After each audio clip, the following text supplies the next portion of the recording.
All right. Hey, everyone. This is Digital Fam on Tech Talk Tuesday. Can you guys believe it's almost mid September already? It's insane. I know it's September 10, but I'm still saying, like 5 days away to the 15th. It's like crazy. So I'm just going to do a shout out to Metaverse Radio, the listeners there, and also to the Twitter space. Shout out to Hexadized, Honeycomb, and Joe Soyo Crypto, who just entered the Twitter space. I'm really happy to have them here. And you know what? I'm really excited for today's episode. The reason why is because we are going to be talking to Stephen Black. I would consider him the OG of AR. And for those of you who are watching on Facebook or any of the platforms that I am mostly streaming on, AR is augmented reality. Now, before we get started, I will read this disclaimer. So this program's content does not necessarily represent the views of Metaverse Radio and is for entertainment only. It is not legal, medical, financial, or investment advice. The hosts, guest speakers, and artists and other collaborators may have personal or financial interest in the subjects they discuss.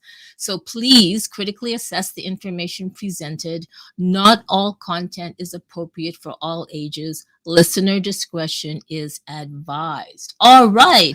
Okay, you know what? I just got, somebody popped into the Twitter space and I thought it was Real Madrid. And I'm like, what? But no, it must have been Real Metaverse. It's Real Metaverse. It kind of like, anyway, it took me off for a spin there. Yes, I know I'm a Real Madrid fan. Relax, everyone.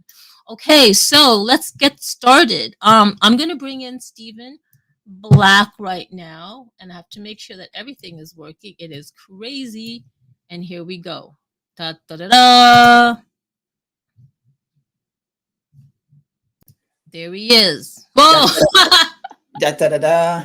Da, da, da, da. I need that little horn for So I want to know, people on Twitter, Hex, can you guys I'm gonna let Stephen introduce himself a little bit, give us a little bit of a backstory, and then please give me a thumbs up on Twitter space if you can actually hear him.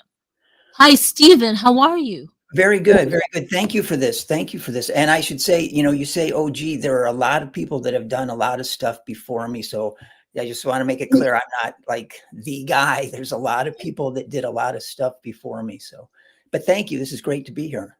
No, this is great. And well, I called you an OG because you would be clumped into, those groups. Thanks so much, Hex. If you can hear Stephen, that is perfect. Now, so here's the thing, guys.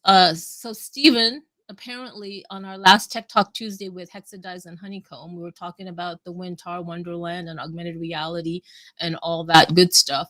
He happened to listen to the Twitter space, and I'm so glad for this connection because if it wasn't for, I guess, the algorithm or however he found our Tech Talk Tuesday for last week, then I would not have known about Stephen Black and all the projects that he's been doing in AR. So, Stephen, tell me or tell the audience and the listeners, like, how did you even find the Tech Talk Tuesday?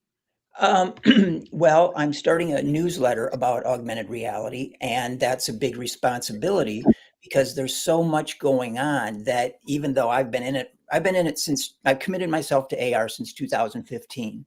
So I walked on one path, looked at other paths, but you never know what's going on until you really, really deep dive. And I'm planning to launch the newsletter today or this week very soon. And unless you check literally the day before, you could be missing this huge thing. This whole, and in the case of you guys, wow.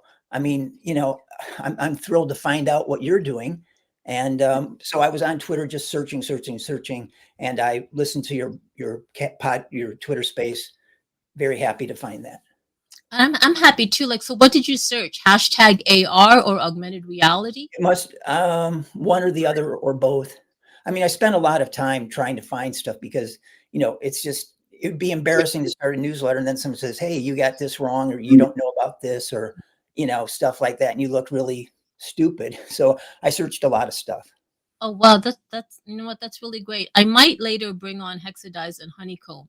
They're actually they have a company that will be, I guess, creating and promoting and helping brands like real life brands on board onto like the augmented reality space, especially for experiential marketing or community consumer engagement. So it would be really great for you to connect with both of them. So Sure. Yeah. I mean, that your podcast, that podcast was like, wow, wow, oh my amazing. God, that's amazing.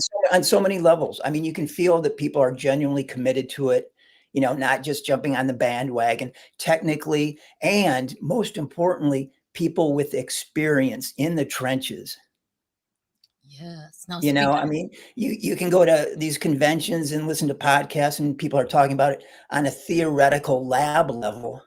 But unless you've walked up to somebody with zero knowledge of AR and when I'm doing an AR demo, I don't even explain. I just have everything ready and show them the phone. Yep. That's exactly what Hexadot does. Because you can talk about it and talk about it, and who cares? But when you get it, it's like, wow. No, that's true. Now tell me, so you have a Twitter handle called, I could be pronouncing this wrong. Bubico or Bubico Food Tour. Bubico, right. Bubico. Now, right. what is that? Because that's kind of like a disconnect from your augmented reality life and well, not really. Okay.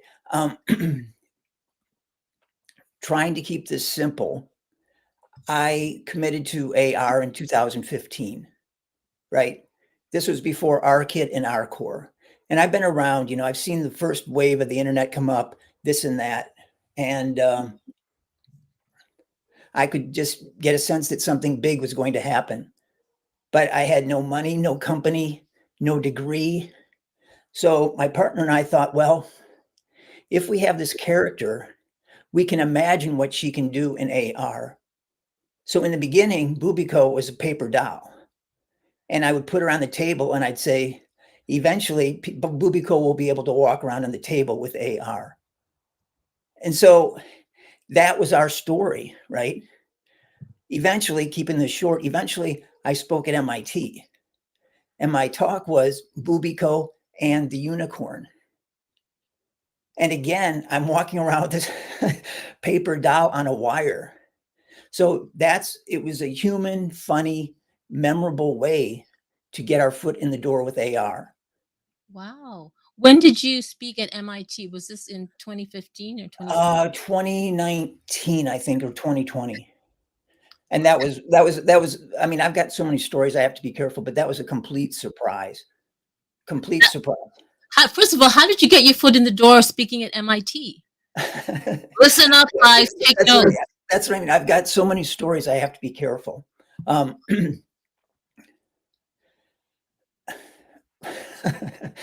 I was in Bangkok and I was giving a talk. Again, a complete fluke, serendipity, whatever you want to call it. I mean, suddenly I'm giving a talk at a business school in Bangkok on AR and data and finance, completely out of my league.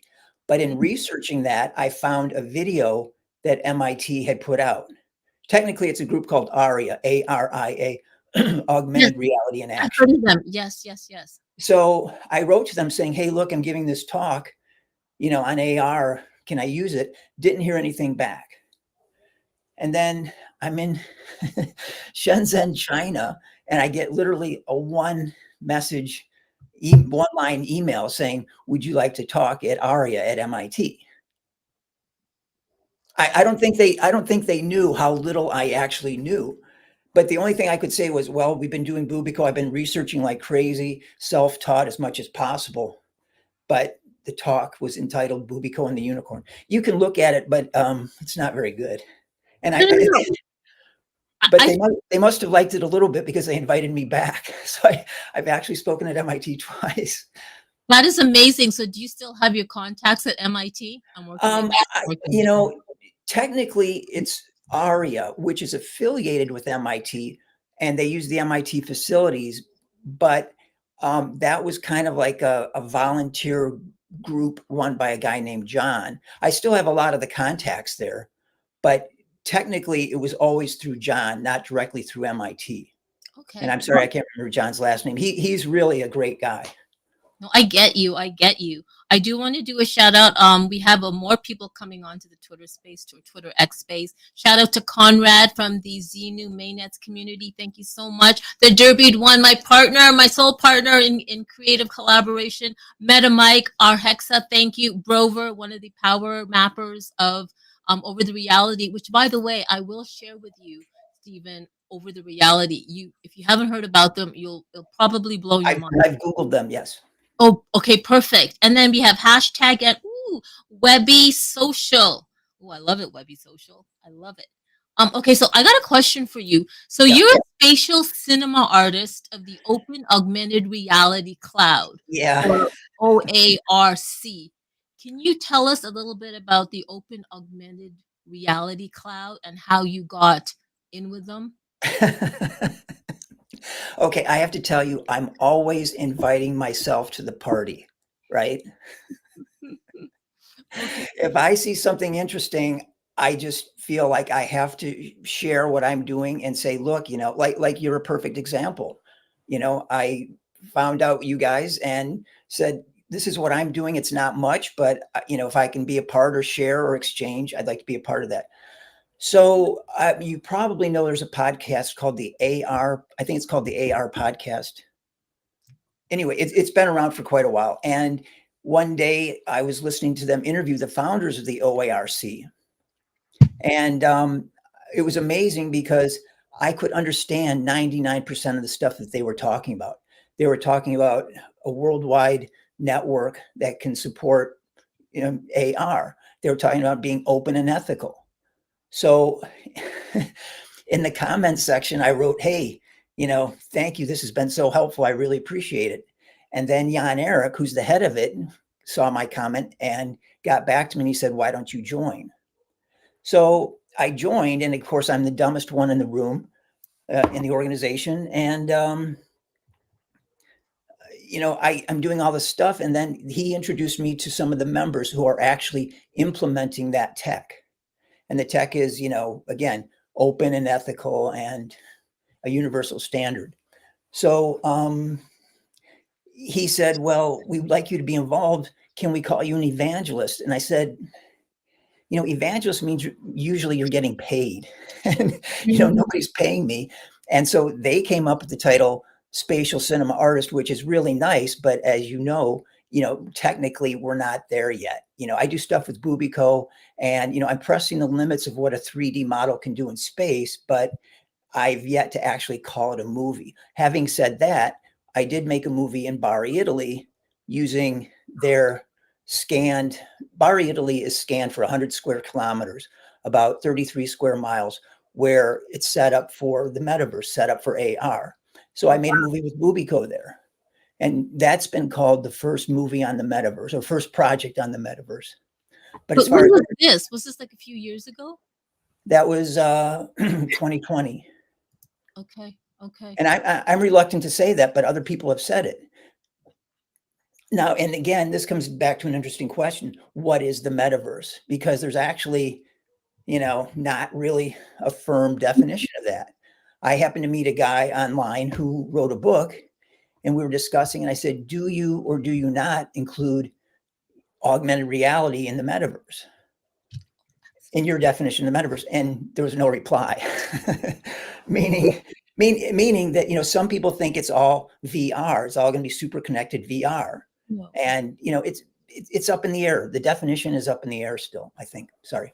Okay, that's interesting that you say that, because and Hexadize, and for those, I know Hexadize is laughing. He knows what I'm going to say. He knows what I'm going to say verbatim. So when you're talking about the metaverse and augmented reality, here's a little bit of like my story. Okay, so have you heard of Second Life? I'm sure you have.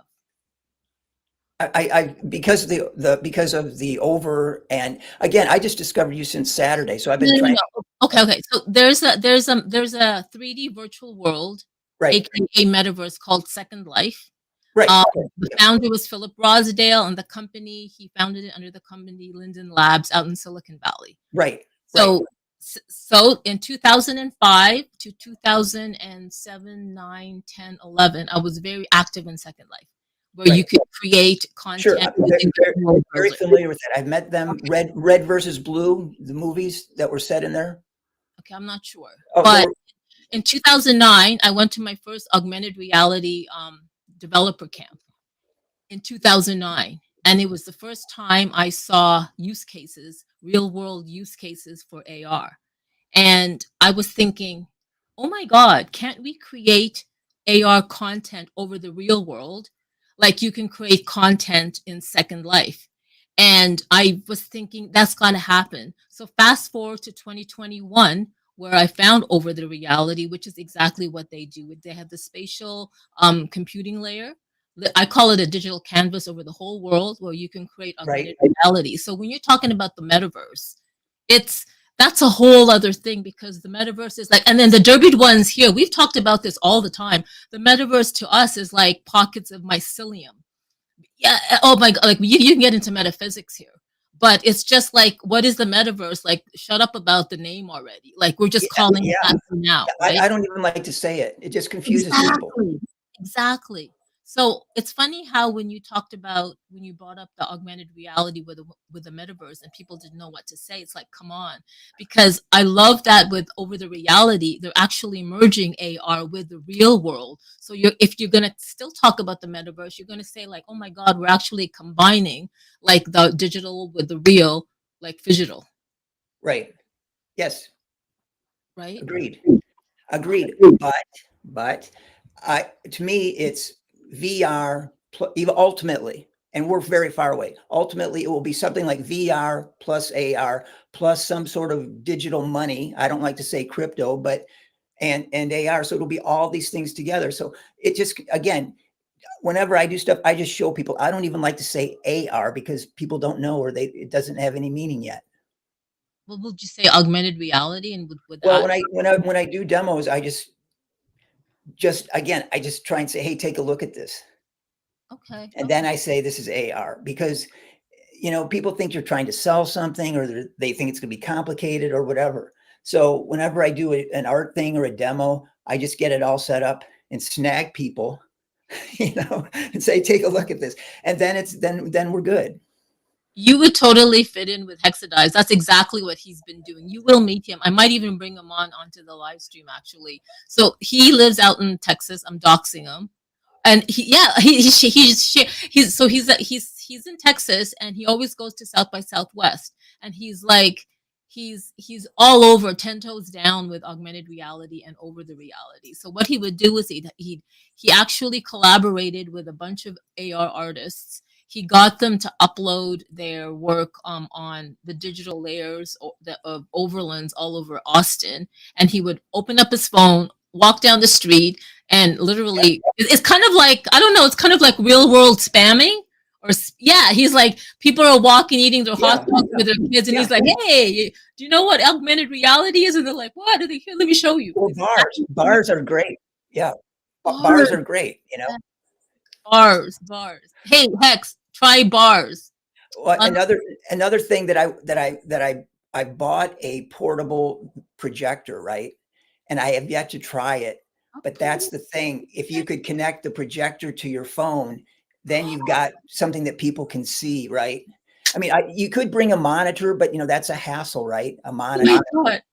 Oh my, you okay? Hexadize, he's heard this, and you guys write this down. Portable projector that hooks up to your mobile phone. That's Stephen. That's insane. That's insane. I It, gotta it, ask you yeah, something. yeah. Hold on, sorry.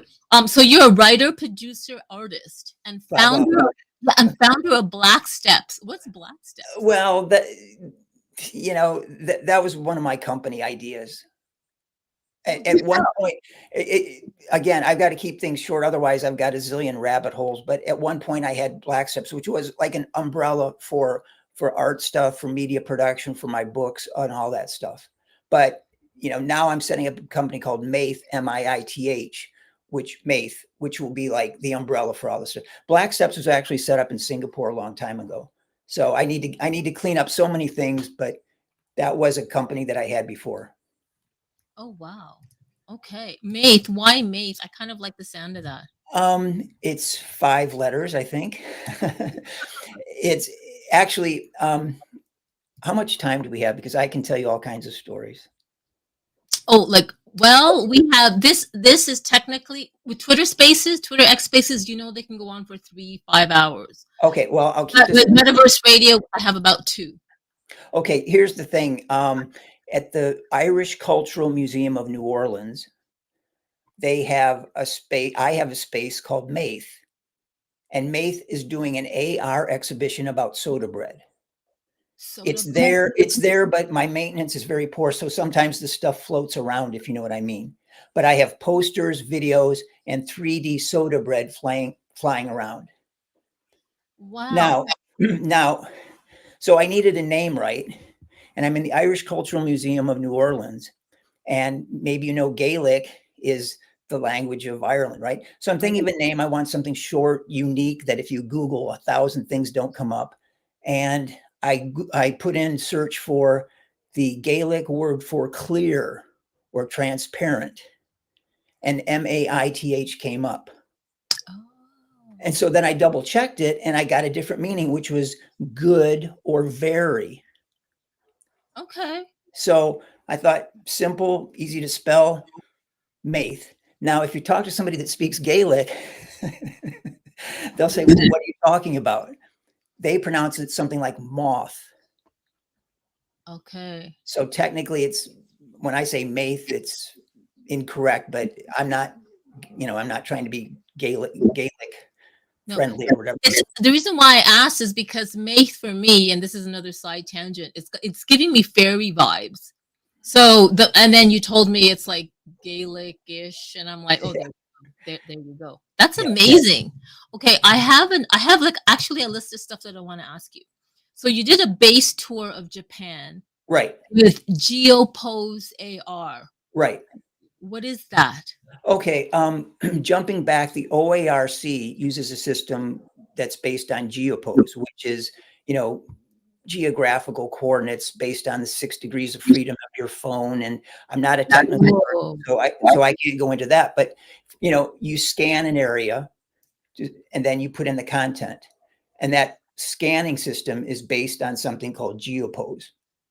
What they call GeoPose. I mean, different companies, different organizations are going to have different terms for it, but you're locking down a physical area, and it can be indoors or outdoors. Wow, is that like, okay, when you say scanning an area, is that like the use of LiDAR? Okay, I don't know if it's technically LiDAR, but right now there are 3 companies subscribing to the technical and ethical principles of the OARC. Okay. Augmented.city, Okay. Immersal, and My Geoverse, or XR Masters. They're changing. XR Masters is in a state of change, but Immersal, IMMERSAL, they've got a system that anybody can use that just came out like a year ago. So I go into a location, I scan it, and then I upload my content. The content is only 2D, but that's a win. I've been in this for so long that to be able to do it before, I would have to ask them to upload my stuff onto their server, or whatever the correct term is, right? Okay. And then, Go yeah. on. So then when I was in a location where I wanted to position something, I would, pull down their model and position it. Now with Immersal, I can just do everything myself. It's 2D though. Well, okay, if you're uploading like a 2D file, Right? so when you mean positioning, do you mean positioning it in a what environment, or positioning Correct. it like the real world? Whatever, in a gallery, in a bar, on the street, Oh my God. wherever.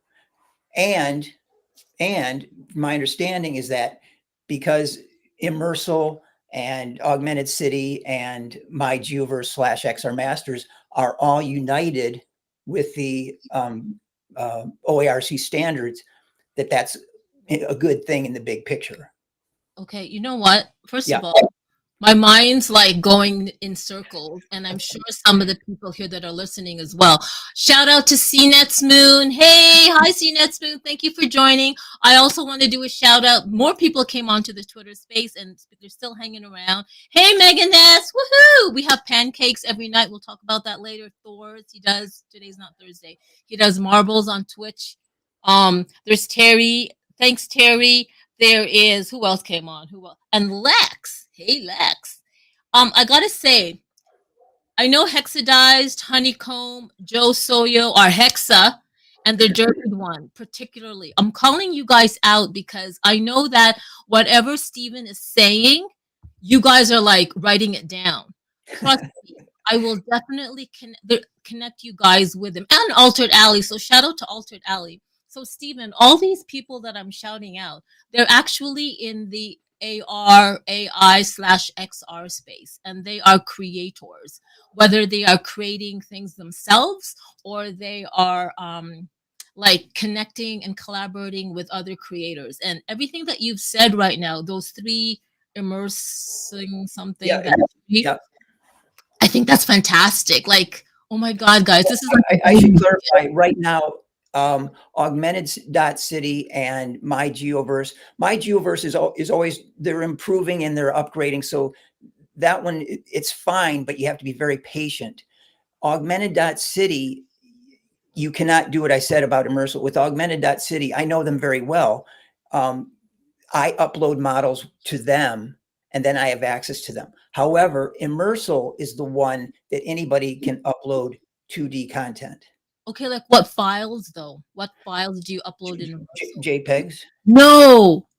Well, I mean, that's all I've been using, so I can't comment upon other things. But so going back to the base tour, I have a medium format digital camera, and the plan is to do exhibitions, large photos, and eventually tweak those 2D photos to make them 3D and maybe throw in some motion. So I've been going to Japan, documenting the cherry blossoms. I used to live in Japan, right? A long time. So I'm going to these places that nobody knows, huge trees, small trees. And I would like to do eventually a 3D exhibition where they move a little bit. In the beginning, just 2D photos, which will be fine. Okay, how will you, do you already know the process of converting 2D photos into 3D? Do you already know that? No, but I mean, I don't need to know that now. That's like when the time comes, I can, I know there's all kinds of AI stuff that does that. And that's not a priority now. Right now, I mean, I have a degree in photography and the photos are beautiful. So just to do that is a goal, right? Okay. But eventually, imagine like these beautiful things in 3D. You guys, I'm so excited. I want to do a shout out to Crypto Lavish. Thank you for joining. We're just talking with Stephen Black. I call him the augmented reality OG. And the more he's talking, the more like this is completely all these things you're saying, and to the people, the creators here are listening on Twitter Space and hopefully on Metaverse Radio and hopefully in all the other multi-streams that you are watching our talking heads. You guys are taking down notes, and thank God this is recorded. I also want to do a shout out to Alex Nets. Thank you for joining. You guys, this is like insane. I wanted to okay, I just gotta calm down for a second. Me too. I mean, I gotta this is just me. Well, it's rare to be able to speak to somebody that gets it. Do you know what I mean?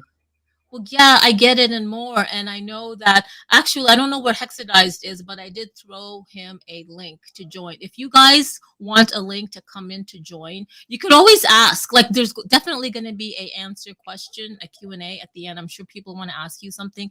Hey, Sean Mann, thank you for joining. I'm here with Stephen Black, Augmented Reality OG, and he's just telling me about his process, some of his projects and everything. Now, we are about 30 minutes to the hour on Metaverse Radio. We're also broadcasting live on Metaverse Radio. And I do want to say that this program's content does not necessarily represent the views of Metaverse Radio and is for entertainment only. It is not legal, medical, financial, or investment advice. The host, guest speakers, artists, and other collaborators may have personal or financial interest in the subjects they discuss. So please critically assess the information presented. Not all content is appropriate for all ages. Listener discretion is advised. You would think I would have memorized that disclaimer, but nah. Okay, I have something that's interesting. I came across all the links that you sent me, right? And I did some research on you. And I'm going to quote something because, guys, Uh-oh. listen up on Twitter Space and Metaverse Radio. This is, and I think the Derby one's going to appreciate this because it's very metaphysical and abstract. And I love abstract things. Okay, so listen up, guys. So, quote unquote from Stephen Black, I don't know when he said this, but he goes, I label consumer AR experiences as being either ice cubes or oceans. Ice cubes are AR experiences meant for one user, like Snapchat, Spark, and Eighth Wall. They can be recorded and shared worldwide, but the AR experience itself is fleeting and not really linked to a specific place. Now, oceans, on the other hand, are permanent AR experiences for individuals or groups who will be in a specific location. I am not familiar with the military and industrial uses of AR. Oh, I am. That's exactly what those were the use cases I saw in that 2009 AR. Anyway, but I would think they would too fall into these two categories. Now, oh my God, Stephen, this is like insane. And I want to do a shout out to Diego Di Tomaso. He is the co-founder and COO of Over the Reality. Diego, the reason why I'm doing a shout out to you is because I'm going to actually send him your quote because he also has a degree in philosophy and blockchain and like he's all that. So he's going to really, this is very interesting. How did you come up with this analogy about ice cubes and oceans? Um, Practical experience, a lot of thought, and trying to explain it to people, right? I mean, you have to explain things to people in a way that they can understand. So when I say that it's permanent, if you say AR is permanent, that makes sense. But if you say it's like an ocean in that it's always there and people can come and go and it will always be there, that's easy to understand. And an ice cube, you say, well, it's fun and it's there, but it's gone unless you record it. And it's for one person. Whereas the ocean is for anyone. So it's just a lot of thought. I mean, a lot of thought and a lot of explaining. You weren't on anything. No, I'm just kidding. No, no, Oh no. my- I have to say that I wrote a book about a medicinal mushroom, and I get that all the time. Oh, mushrooms, wink, wink, nudge, nudge. If I had 10 cents for every time that somebody thought that the medicinal mushroom, which is a treatment for cancer, was psychedelic, I'd be rich. Ooh. So where's this book? What is it called? Um, it's online, but it needs to be updated. It's out of date. I made it in 2002. It's called the Agaricus blazei mural mushroom. It needs to be updated. Okay. Okay. So, okay, I'm going to calm down. Calm down, digital fam. Calm Do you, down. do you happen to know Paul Stamets? Not personally. Oh, well, but I No, I mean don't. the name Yes. Yes. I watched his, that's what movie. the mycelium thing from Netflix, that Right, right, documentary. right. Well, I met him and I can't say he's my friend, but he gave me some information about the book. Basically, one of the tests in the book that I cited as reputable, they later found out to be false. So I yanked the book.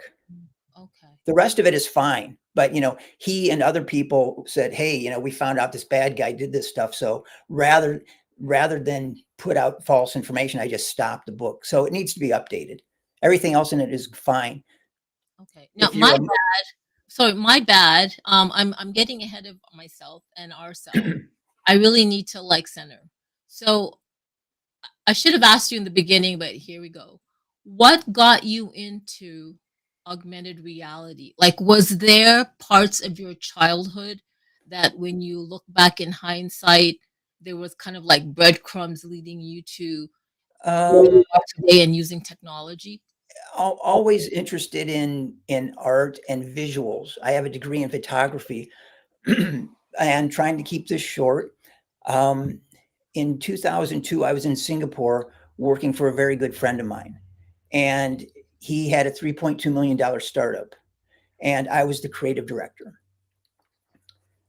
And we were doing something like YouTube 3 years before YouTube, and we were doing 3D game making for kids. so one company doing both of these things. I came in because of my TV experience, and he gradually learned all this 3D stuff as a creative, right? This What was year like was this? 2002. Oh, wow. And that was in Singapore. That's the first place I saw AR.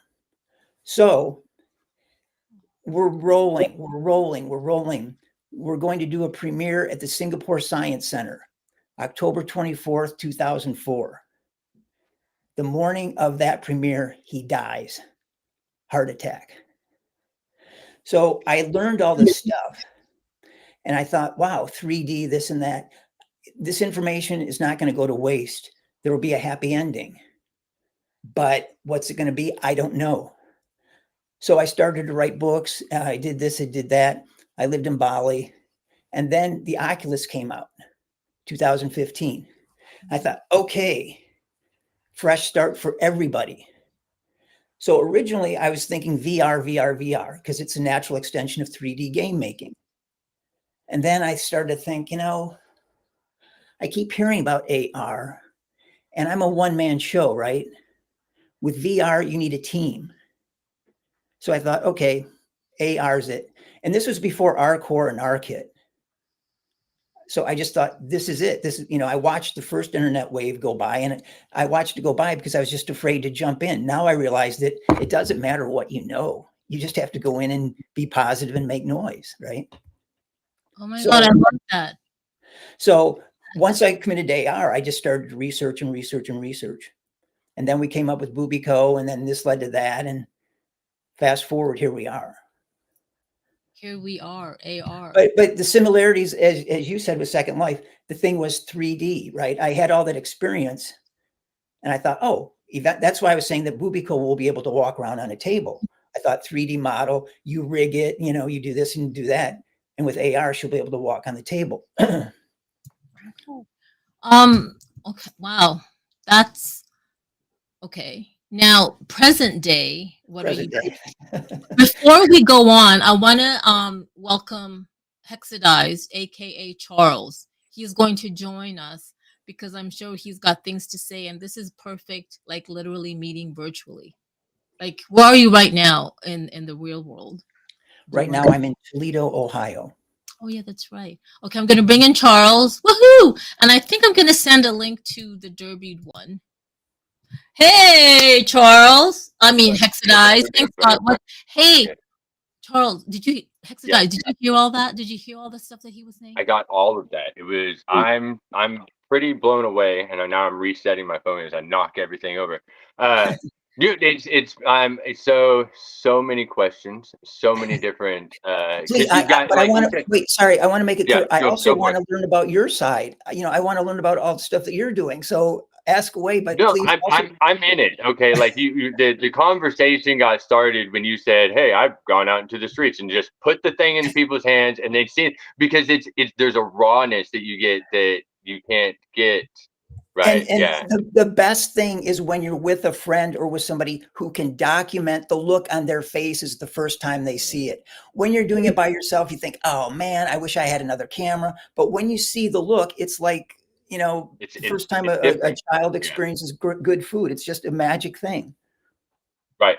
Right. And the best part is, like you said, it's like a child, but it's all the age groups, right? It's like everybody. Yeah. It's everybody. Yeah. My grandpa to my kids, right? It's everybody. So, man, it's So you've written a book, you've got all the experience, you've done all these things. And I'm curious, you were about to go on with like, those are the things you did do, right? But like she said, like you said, like, but what are you doing like now?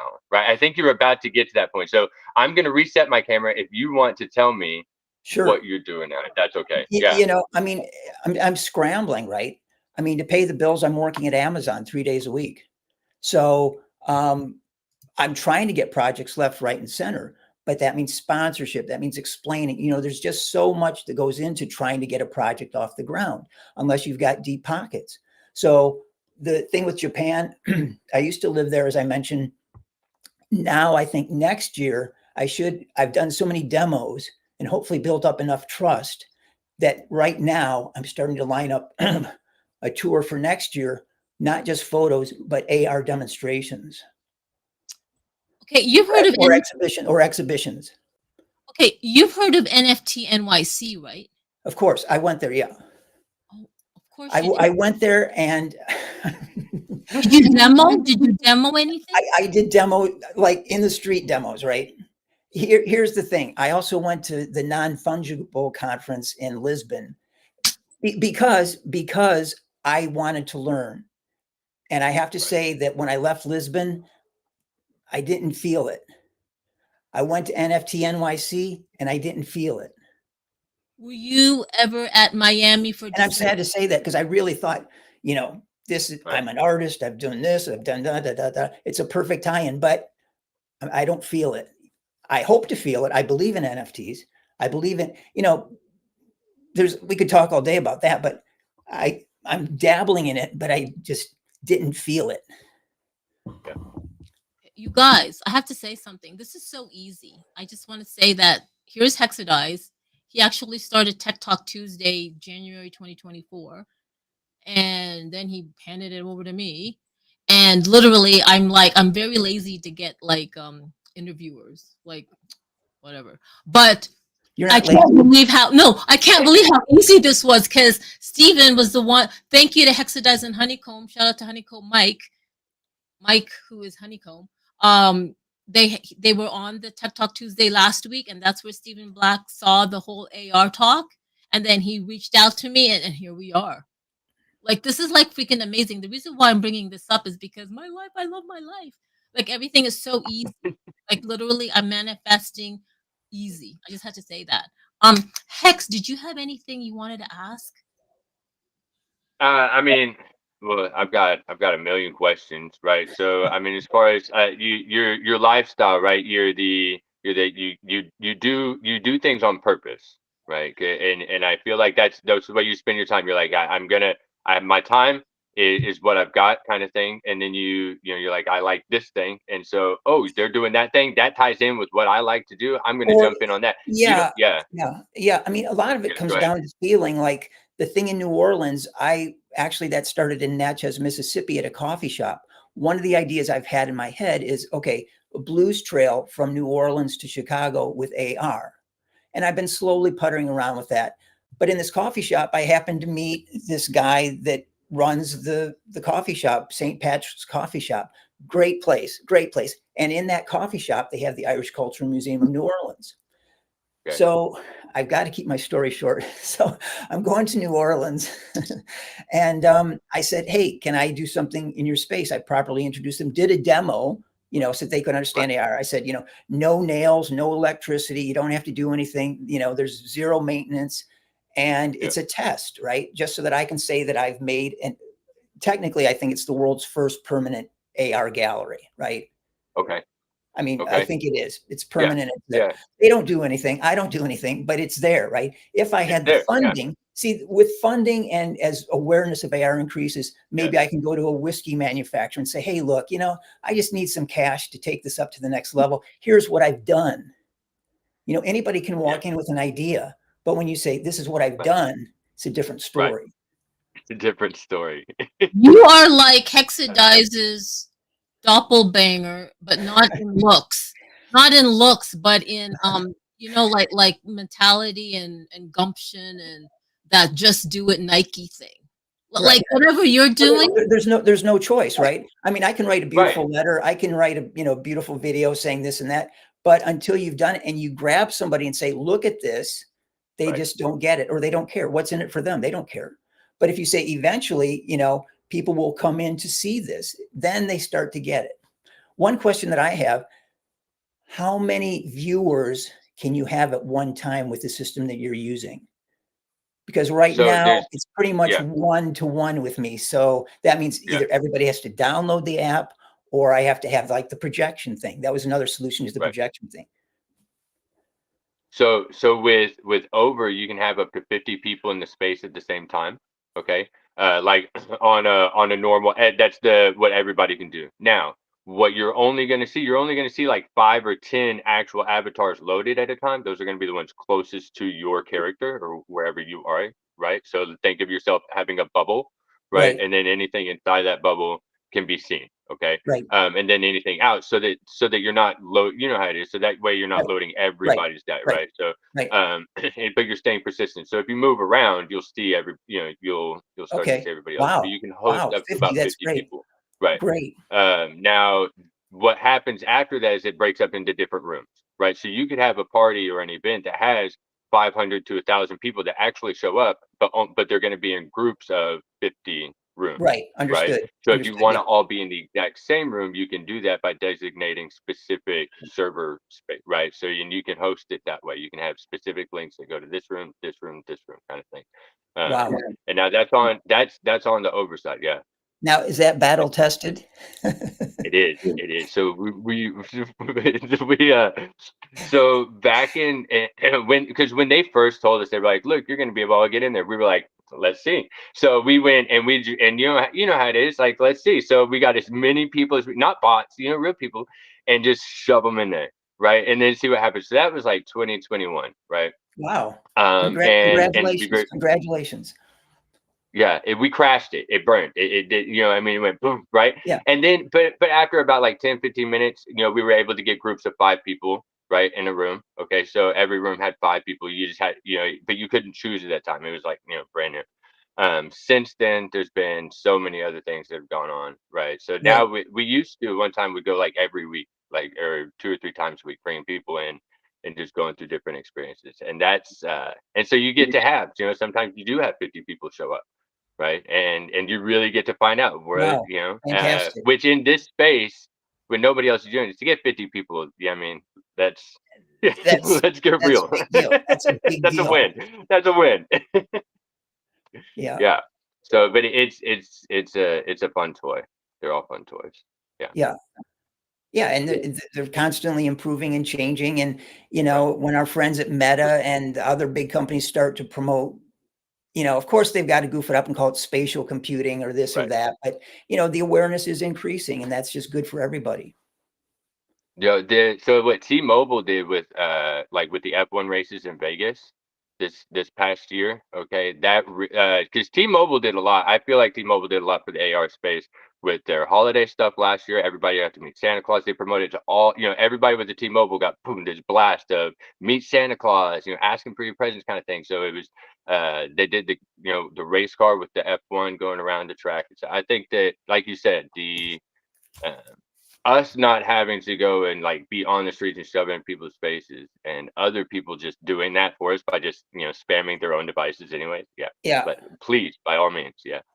Yes. You guys are still early. Like, I know we keep saying this with everything. We say this with crypto, blockchain, Web3, blah, blah, blah. But like Steven said, the first time he saw AR was in 2002 in Japan or Singapore? Yeah, no, it was in Singapore. It was at, I think, the National University of Singapore. And it was just a simple thing where I think they had a tablet set up and you pointed it at this block of wood and the letter A appeared on the tablet. And, it was like, wow, okay, that's interesting. But at the time I had a full-time job at that company. So it was just on the back burner. Yeah, but and now and I'd see little things here and there, but again, it was, I think, 2015 when I said, okay, boom, AR, I can be a one-man show and see how far I go. Yeah. Whereas But with now VR, look, sorry, today is 2024. We have all these technologies, all these platforms, all these metaverses, all these hardware devices that are supposedly going to bring AR into our lives. But to me, I still feel it's very defragmented. Like there's still not, like it's still just pockets of people doing right. what they're doing, right? Except for TV. Well, I mean, when we look at Pokemon Go, that's huge, right? No one ever says that's AR, right? They say it's Pokemon Go. So Right. it's the It's the thing. game. Yeah. It's the thing that's going to make it, not the tech. Yep. Right. And Right. 19 crimes. I mean, those were my two go-tos. Well, do you know Pokemon Go? That's AR. And then you know 19 crimes, right? Haven't heard of them. Ah. Oh, okay. Hold that thought. Hold that thought. I do want to shout out to LM Designs for joining a Twitter space. Hey, CNET's Moon, he joined the Twitter space. He's out there working. For those of you that are still staying, thank you so much. And hey, Mahoney, thank you for joining. And Lex is here. I'm just so glad that Meganet's, I think this is the first time Meganets has experienced this live stream or my Twitter space. I really appreciate it because he has pancakes and chill really late at night that I fell asleep last night on, so I don't even know.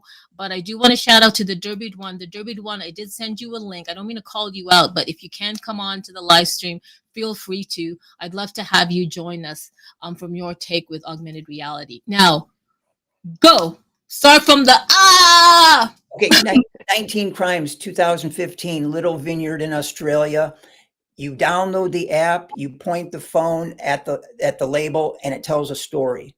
There are a few things in life I'm jealous of, but it was photography, it was acting, and it was AR. And now they're all over. The app is called Living Labels. They've got Martha Stewart, Snoop Dogg. They're huge, huge. Is it an app? The app, well, yeah. The Vineyard is 19 Crimes. Now they're beyond a vineyard. Now they're like Coke or Pepsi. I'm exaggerating, but they're huge. But they did it somehow. They put this deal together, or this, I don't know the background, but Forbes wrote about them twice, 2015, I think 2019. But they just exploded. And Living Labels now does that service for a number of other bottled beverages. Have you heard of them? They dropped Snoop Dogg. They did. Right. They did. And Martha Stewart. Yeah. All right. But the beauty of that is, to demo that, you just need the bottle and the app. So, when I was crawling through the wilderness over broken glass, that was like a ray of hope, right? I just say, hey, look at this bottle, look at my phone, and they would see the story, right? Okay. I think it's an easy demo. Anybody can do it. I have a feeling it's effective. It works. It's not just AR for AR's sake. In the beginning, 19 Crimes referred to the British used to exile people to Australia for if they committed one of 19 crimes.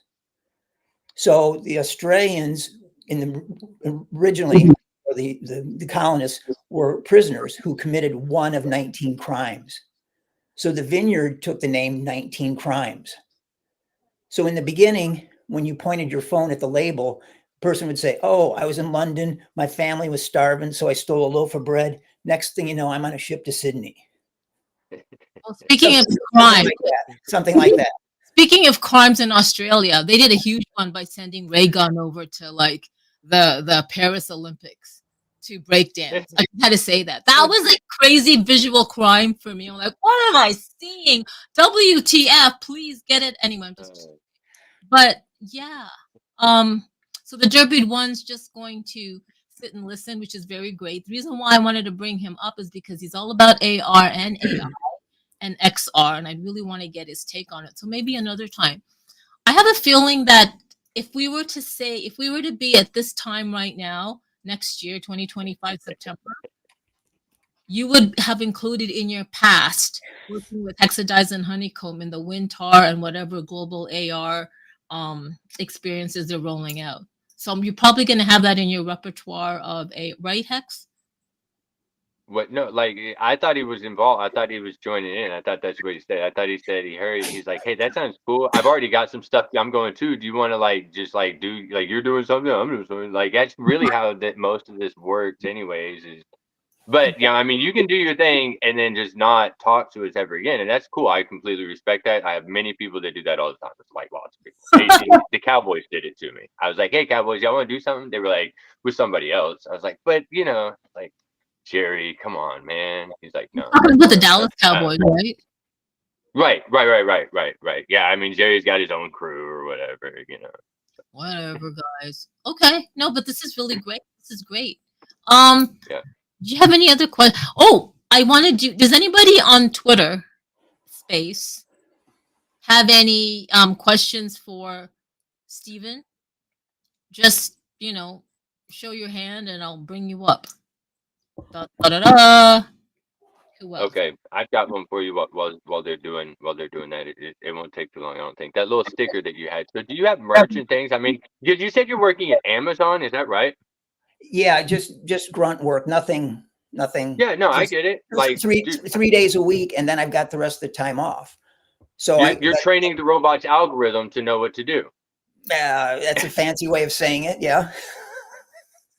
like scan this. No, I get Put, like put, I put, look. put A into B. Put A into B. That's all you do. Put A in it. Look, I get it, man. I've got we've got two of those distribution, the big mainware, the big one, right? And then there's all the hubs, which is in Yeah. little cities, right? So Yeah. yeah, no, I get it. Amazon came in and Well, bought this whole one area. thing I should say, and forgive me if I sound self-promotional, is that I'm really hitting this newsletter thing hard, because I think there's so much out there for technical people, but to try and bring it to the average person, there's an opportunity there.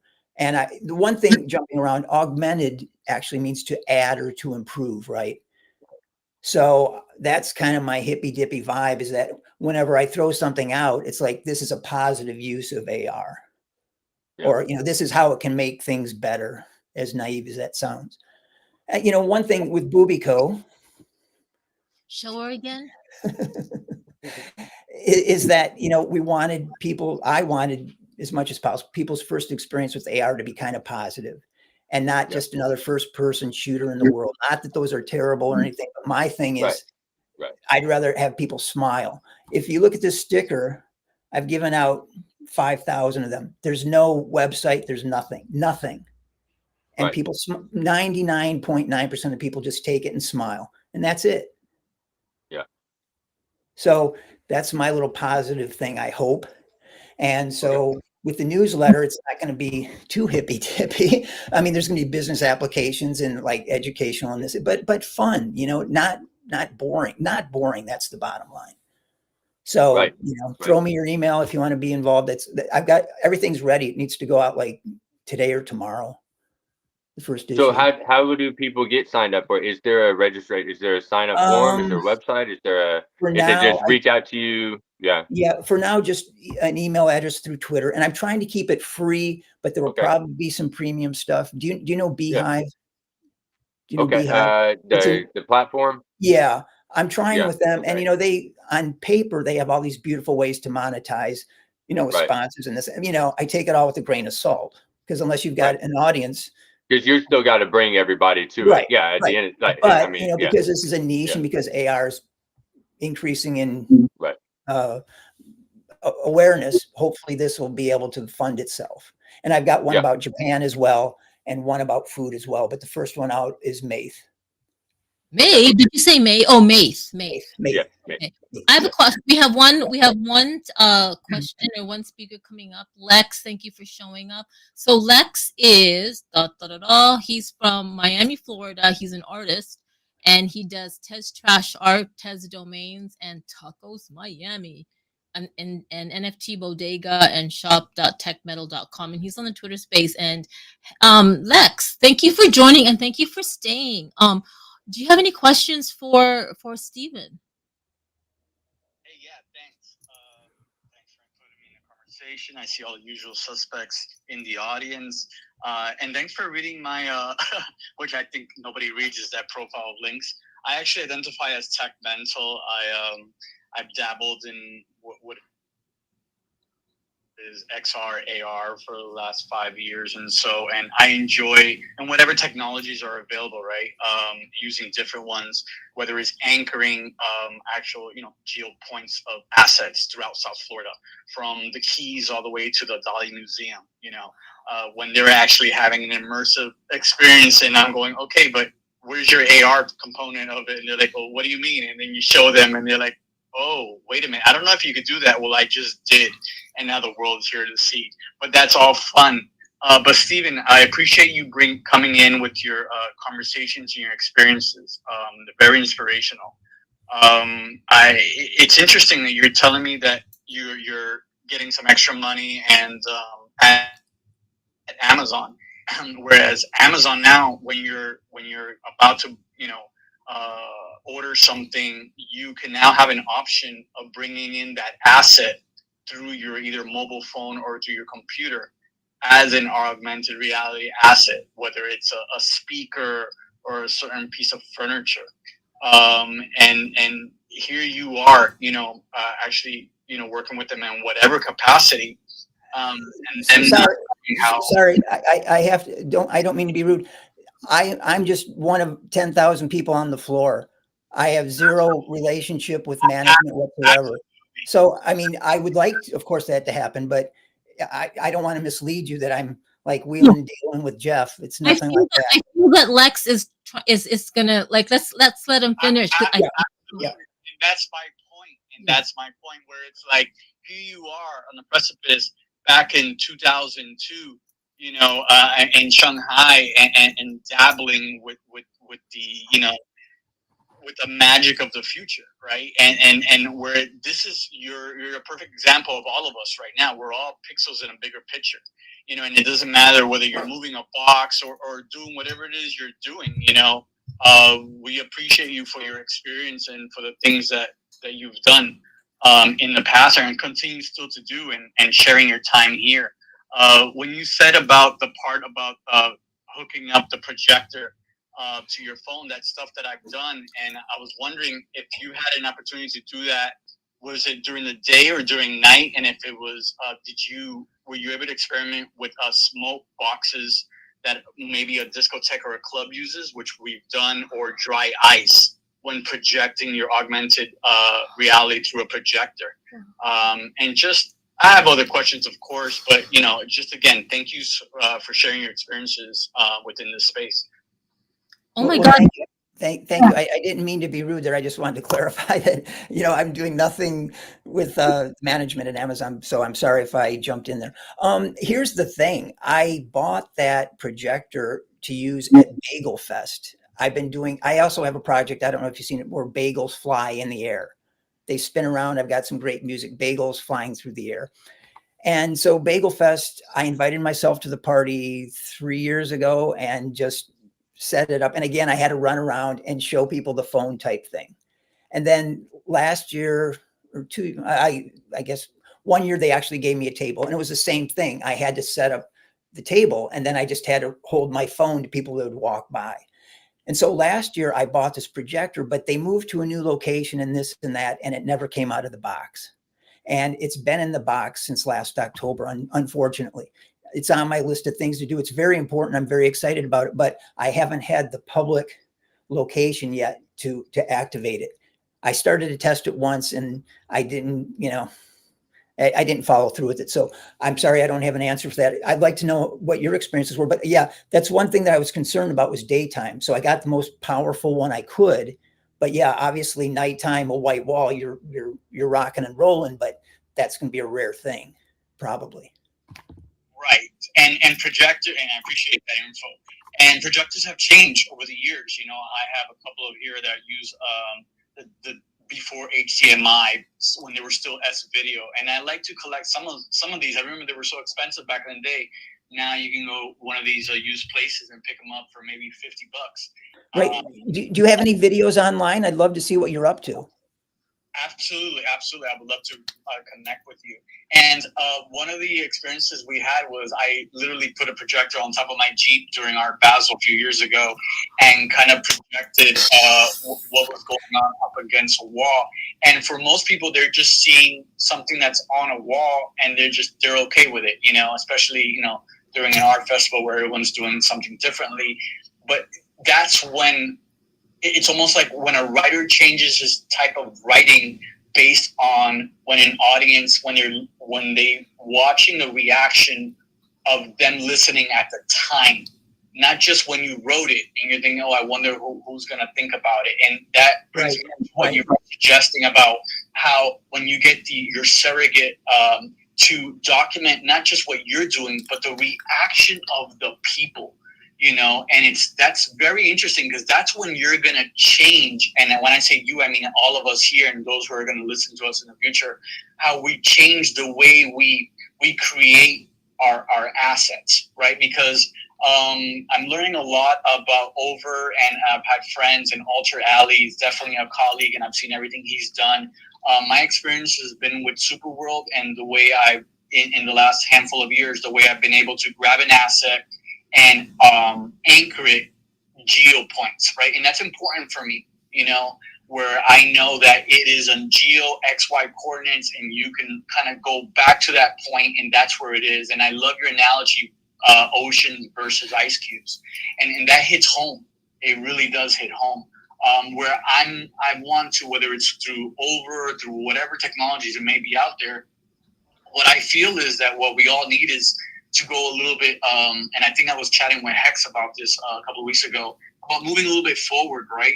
Where we can now alter the behavior of our assets based on how it's being interacted. I mean, that's what I daydream about, and where I want to go with my assets, where it's like if someone goes next to it, through geo fences maybe, and if you cross this geo fence, now this thing sends you an alert.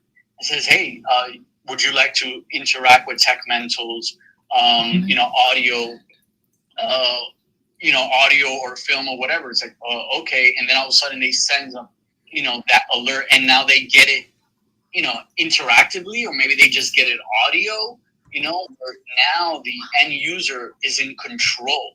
But it's like, I sometimes use this analogy with the kids I tutor and the people around me. And it's like, remember back in the day when people used to sell mixtapes out of their cars, right? Hey, check out my tape or check out my CD. Yeah, we're like indie rock bands. We just got to tour and make stuff happen. Exactly. And that's how I feel, whether it's over or whoever it is that we want to use to create these shield fences. As artists within our own right, we create, we place the assets through AR where somebody else can interact with them, and I love being in person, even though we have a lot of technologies do it, through remotely. I love being in person. I love the fact, like, okay, when I do whether it's 3D or 2D assets, I do transparency through them, because I know in some days the sun's going to hit it. And I want to know the effect of it when the sun is behind it or in front of it. So there's all these real-time situations and variables that come into play. Yeah. But, I did more talking than asking you. But again, I enjoy everything you're talking. Definitely, I don't know how we can set up some links where we can interact with whatever you have online at the moment. I really appreciate that. Well, thank you. Yeah, I know everybody else has some comments, but yeah, you're in the trenches as well. One of the things that kind of flipped me out in the beginning was that I didn't really fully understand that the models have their own luminance. You can be in a completely darkened room and the model will glow, but it doesn't cast light. So yeah, we're all on the same page. It's really exciting. Thank you for sharing all your experiences, and let me know how I can see your projection videos. Absolutely. I appreciate that. Thank you so much. Yeah. Tech Mental, thank you so much for coming up. Like, I loved listening to you. Like, you are so in the trenches, and you are so, like, I love what you did with Art Basel. Like, that's insane. Like, I don't know if I believe I've been in some spaces with you, but I'm just so glad I got to hear you speak and got to hear you share some of the stuff that you have already produced in the past. And yeah, you're right. The usual suspects, Hex, Altered Alley. So you're in that space. I love that you came up. Thank you so much. So you know how to connect with Stephen, right? Like, if you follow whatever there it is, it's at Bubico Food Tour. You can send him a DM, follow him, or he has to follow you. I'll send you, because I think your DMs aren't open, Stephen. But you guys will connect anyway. Probably. I'm so behind on all my social media stuff. With the newsletter, I'm going to try and make things as they should be, but it's been a mess because, at the end of the day, time is just so limited. I'd rather be doing AR stuff than worrying about social media, where people aren't going to see it anyway, right? I mean, unless you're selling something, why put all that energy into Instagram? Unless you've got something that you need to do it. It's just, I don't want to say it's a time suck, because there is value there, but I'd rather just, hit the streets with a AR thing and get going. Stronger connections as well, when you do it live. Go on, Tech Mental. I was going to give you, I understand totally how you feel, and I'm sure most of us feel the same way, right? Where our hobbies turn into our jobs and we want to work on our hobbies. It's funny, some of the stuff, of course, to keep the lights on, keep the internet buzzing. I've been doing pay-per-clicks and kind of SEO and then Google kind of stuff for clients around town here in Miami. And, I am in the last, couple of years, I've been introducing to my web clients, not only the newsletter stuff that I do, but also the people who do their kind of like just the Google marketing. And I'm letting them know, hey, listen, not only putting your keywords within the search engine and stuff like that, but soon, I'm going to go ahead and take your sandwich and place it on top of your building. Whereas when they look for sandwiches in Miami, they're not just going to show, it's approximately 10 miles and would you like to walk or run or on a bike? But they're going to follow the breadcrumbs, and whether it's Google Geospatial or what have you, right? I'm finding that the stuff that I need to do in order to pay my bills is connected to the things that I love to do when I'm not trying to pay my bills, where I could start putting AR assets within the Google marketing, and it's art, and it's showing the sandwich there, and it's like, I gave a little demo to the customer, and they're like, oh my God. The first thing they were thinking about is, I wonder if my competition is already doing this, and I saw the light bulb in their head. So again, I just want to throw that in there. But yeah, thanks again, man. Okay, Techmental, what did you use to put that sandwich over the shop? Did you use over the reality or another platform? No, not over. I haven't dived into over. I'm trying to learn as much as I can before I do that. But right now with Google Geospatial, you're able to upload assets within their basically into the Google Maps, right? And where it's still a lot of test piloting going on. But if you're the manager of a location, and by location I mean, let's say I'm the manager of this taco place, which if you go to tacos.miami, that actually goes back to my website because I have the domain, because that's just what artists do. But basically, if you manage a location and you're doing all the marketing for them, Google allows you certain tools. So those tools before used to be just keywords and photos and maybe comments and editing. Now they're allowing for you to put assets in there, and these marketing assets have become less kind of like just drone numbers and data and more aesthetic. Because as you said, and as Stephen was talking about, it's less about, this is AR, XR, MR, and this is like, hey, this is your logo floating here, and with the new cars and all the technology that we're getting, it's showing that. Like I said, if you order something from whether it's a audio studio or Amazon, it says, hey, would you like to see how this keyboard looks in your studio? You hit a button that's coming through the screen and you're placing, you're like, that's interesting. I wonder if it's too big, so this is the message, what's happening. So yeah, for now, I'm practicing with the Google Spatial. Wow. I think that's fantastic what you're able to do. And you're able to merge your hobby with your, to pay the bills and stuff. I love that, Techmental. Oh my God. I'm just like, I'm going to take a breather here. Did you have are those what you're positioning? Those are 3D, 2D models, or how, if they're 3D, how are you making them, with photos or like, what do they call it? Gaussian splats, or, how are you making the models? Yeah, a little bit of everything, right? It allows you to put logos, because most logos are going to be 2D, but it allows you to upload GLB files, right? And then sometimes there's a conversion factor of it. But yes to all those answers. It allows you, and of course, whether it's Google or anybody else, they have their own kind of, should I say, there's the universal 3D. There's the one that only Apple uses. I just updated my Photoshop, and I realized that within Photoshop, just Adobe, the Adobe Photoshop from 2020, and within the 3D, if you guys look at your 3D panels, that it's not default. You're able to export. You're able to take a 2D typeface font and convert it into 3D just by hitting a couple of buttons. Then if you go to export 3D, it's going to give you it's going to give you the GLB file. It's going to give you the Google Spatial version, and it's going to give you one for, Apple or whatever. It's going to give you that. Why? Because Adobe Aero is, kind of, doing stuff with Niantic. So it's allowing us to kind of say, hey, listen, these are the breadcrumbs you're going to need for that stuff going on down the road, But yeah, love the conversation, guys. I love the input.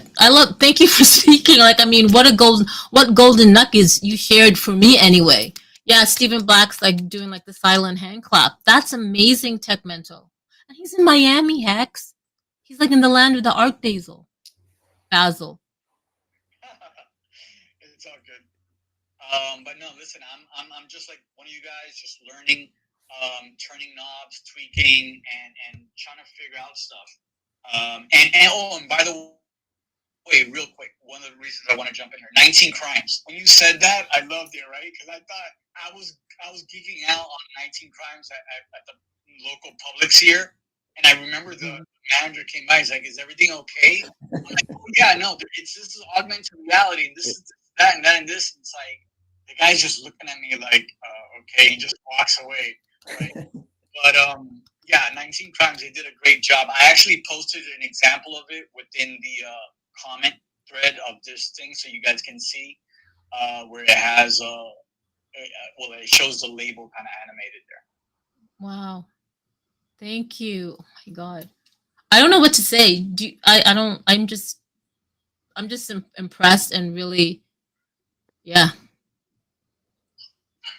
Thank you. I know we're just, Stephen, why are you quiet?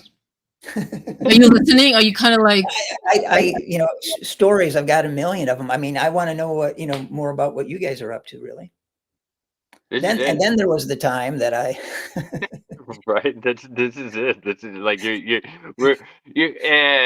like we're saying, we're just everybody's still playing with toys. Like I get now there are some people, and I know that have been really that like go back. This stuff's not new. It goes back to the 60s with big old helmets. We've been trying to get vision out, and we've got Cadillac, I think at one time had the AR and the windshields like back in like the 90s or something like that, right? So we're not cutting edge, right? I just got to grow up with some of this stuff a little bit, right? And so it's more adoptable. It's easier to understand. More people understand it. I had a Juno email, but now I don't have to like cut off my phone line just to get my emails come in direct so fast now. Right. And I feel like the technologies for all of this space is catching up to that type of speed. Like just like our emails at one time, it could take you 5 minutes to get those 2 emails to come through, or you wasted 5 minutes and there were no emails. You just ran through your line for 5 minutes and you didn't actually have to. And so we're getting that way now. And I think that we're so much closer to that point where we can have that instant connection. I think that's what a lot of people have been waiting for.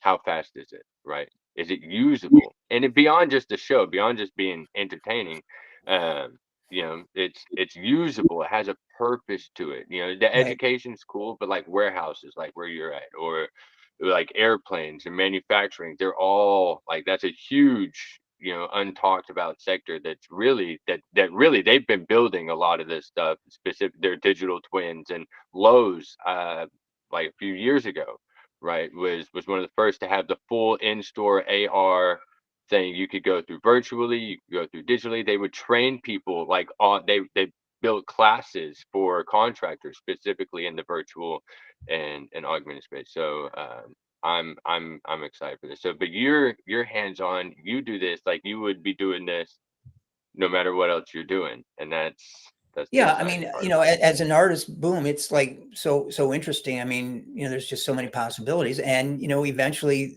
as a producer, there'd be some commercial work, but until the grassroots are strong, forget about anything else. So I'm thrilled to be connected with you guys, and I'll keep sharing what I'm doing, and so your newsletter. I'm sorry? If we want to get for your newsletter, if we want to get on, just contact you directly right now. Is what you're saying? I mean, it's got to go out. I've been trying to clear the decks with all my other projects. Because once I hit it, it's got to go out. I don't think it's going to go out weekly, but it depends. I don't want to just crank stuff out weekly for the sake of cranking it out, right? I've got a bunch of stuff on Medium. I've got a bunch of stuff on YouTube. Jumping around, did I ever tell you about the time I tried to hack the Macy's Thanksgiving Day Parade with Bubico? No. Oh, okay. No. there's a video. So, you know, I fly to New York. I get there the day before. I scan the route because, you know, I tried to get permission. Of course, they say, who are you? Go away. So I scan a lot of the route, and I do some tests. Everything goes fine. I get there the next morning at like 5 a.m. and find out that, you know, certain areas are blocked off. You know, that, you know, luckily you're going to be there. Luckily, I've scanned so much of whatever it is, 6th Avenue or whatever, that I'm safe. I go there, I do the tests, everything is fine. I'm like, okay, Bubico is going to be flying in the parade next to some of these things. I'll have video and, you know, blah, blah, blah. Yeah. So the parade starts, and of course, you know what happens, right? No signal whatsoever. No. Everybody's there. Everybody cell phones in New York is doing this. So I don't, now I know this, right? But at the time I'm kind of thinking, but, you know, I'm trying frantically to, you know, justify this trip to New York. So I'm trying and I'm trying and trying and trying. And then there's 3 floats coming down. One is Sonic the Hedgehog, one is something else, and the other one is the Pillsbury Doughboy. So I'm trying everything. And just as the Pillsbury Doughboy comes down the street, the bagels kick in. So even though I don't have Bubico, I've got the Pillsbury Doughboy surrounded by these flying bagels. Oh my God. People look at that and think, oh, that's cool. The Pillsbury Doughboy and bagels. That makes sense. It's like, yeah, but, you know, it's like this far from nothing. Right. But, you know, that's what you got to do. You know, if someone was paying me, I'd be in trouble, right? Because I couldn't deliver what I said. Yeah. And, you know, it was a trip to New York and I got it done. And that's online. Skip through it because it's called, I think, Bubico Macy's Thanksgiving Day Parade.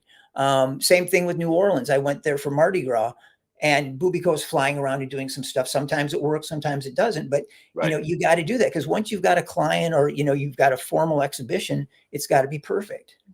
And there's always going to be surprises. But did you do that on video? Did you capture that on video? Yeah, it's on YouTube. Okay. We do have what's the YouTube channel? Go ahead. Come on, you guys. We have hashtag not Snoop. They've been holding their hands up. They wanted to ask a question. I also DM'd you the link to the live stream if you can come join us. But hashtag come on and ask your question or share what you're doing.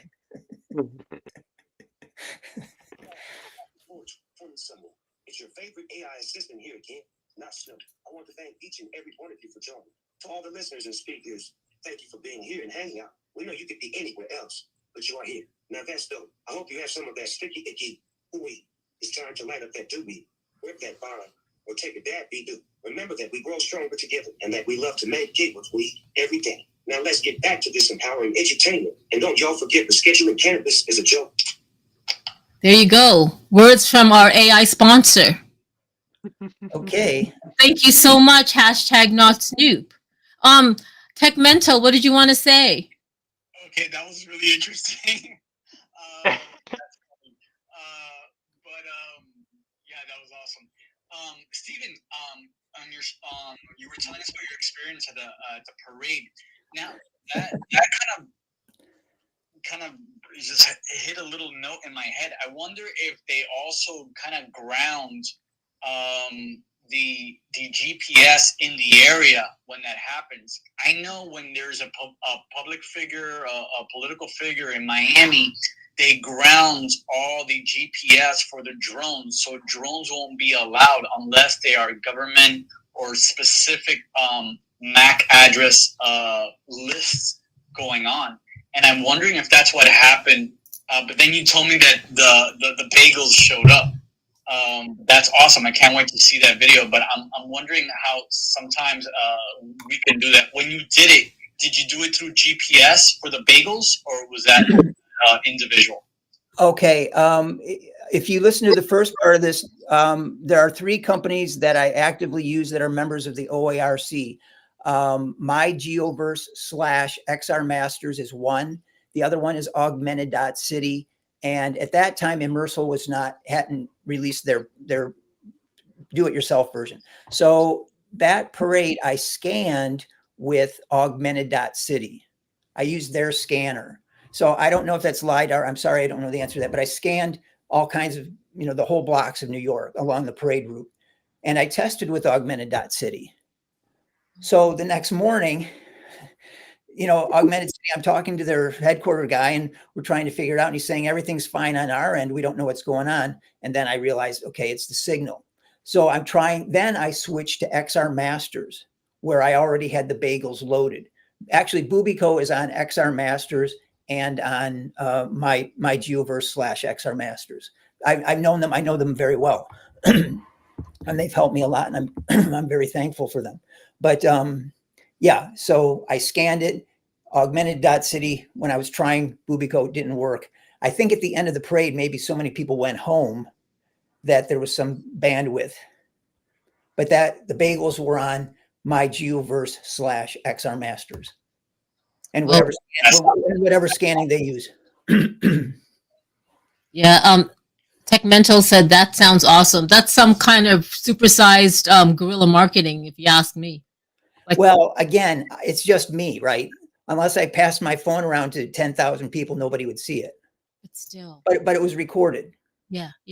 But still, like you were the one, you actually showing a use case. I know, just to yourself, but you have it recorded and what can be done. Right.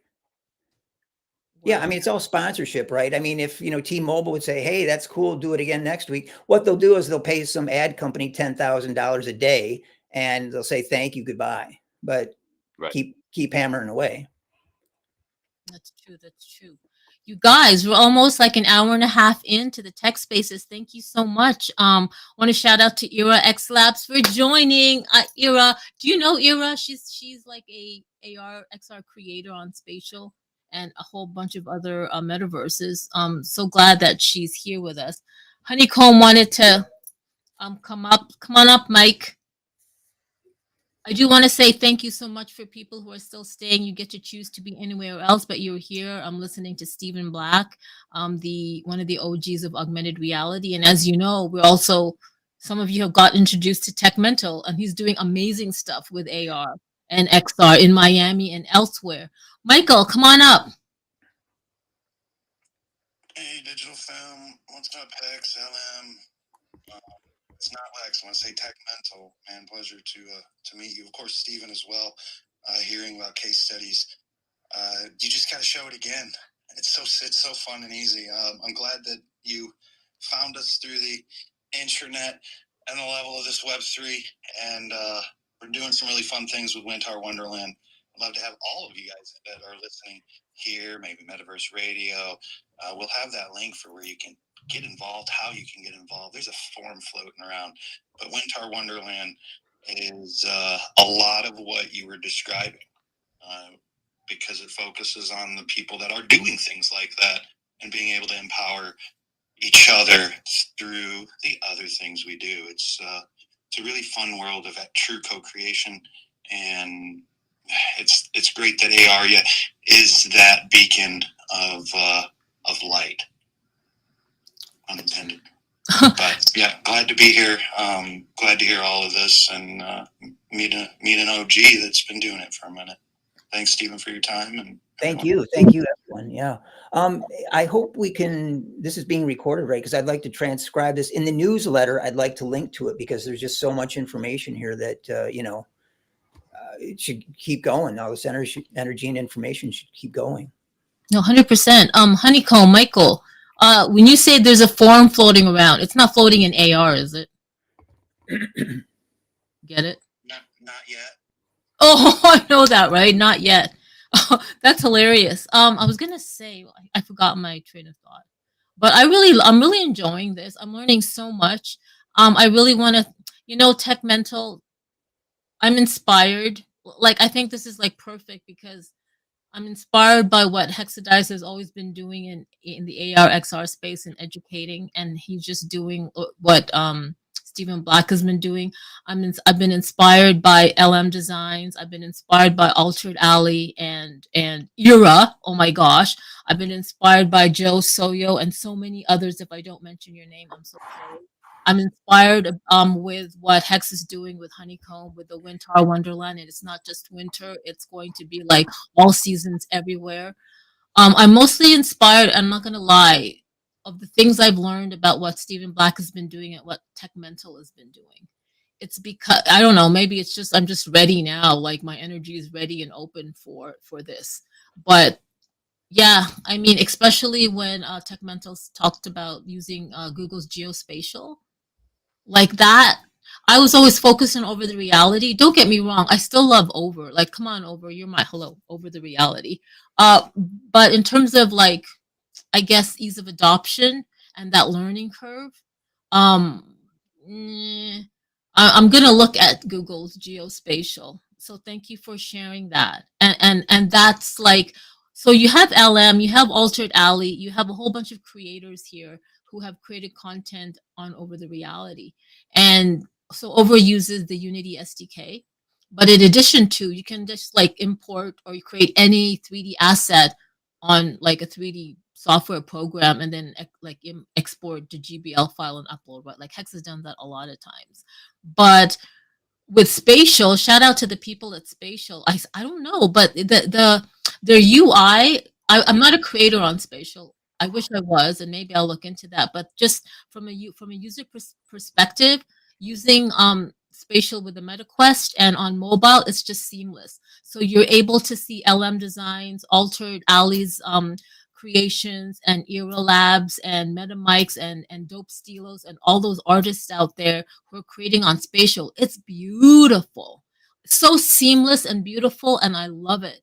So, and I know I don't know, I think Tech Mental is probably all over Spatial as well. So the reason why I'm bringing this up is because for those platforms out there, it's not that when creators just want to create and they don't want obstacles. Like you give them tools, you give them technology, they're all 10 toes down and they'll do what they'll do until they cannot. And then they meet a challenge and a stumbling block. So they're like water. They're like Bruce Lee's Be Like Water, right? Like raw flowing into over until, oops, there's something wrong with the Unity SDK. Let's flow into a spatial. Let's flow into Google Geospatial because we can put a 3D asset on a geolocation. That's all I'm saying. I still love over the reality, but we're here about talking with Stephen Black and Hexadize about augmented reality, past, present, and future use cases. So if you are out there listening or you are part of a company that's preparing for these tools or canvases for XR creators or just artists in general, and that includes musicians, whatever, right? Please just think about that. Like if it's easier for the creators, that's where they're going to flock. I'm just saying. Tech Mental, what did you want to say? Yeah, no, great analogy. I love. I was kind of like just like floating in there when you were talking. I had a question. It's an open question for everyone, but specifically for Stephen. Kind of on like what was just said on how all the different actors here have their assets on all these different, what I like to call like layers, right? All the different channels. Right. I mean, if we go onto our television, we have the different channels. You have the Cooking Network, you have sports, you have racing. Stephen, in your experience, being a veteran in all this, do you feel that there's something now, or there's something in the works, or maybe do you see in the future where we would be able, or the end user would be able to see all the different layers of different channels of having all of these assets being viewed? Just us kind of selecting the channel or the layer and we can see them on what you're doing, whether it's, augmented city or spatial or stuff like that? I wish I had a crystal ball. A lot of this is going to come down to money. And, who knows what Google's going to do. Right now, the OARC they're a bunch of good guys.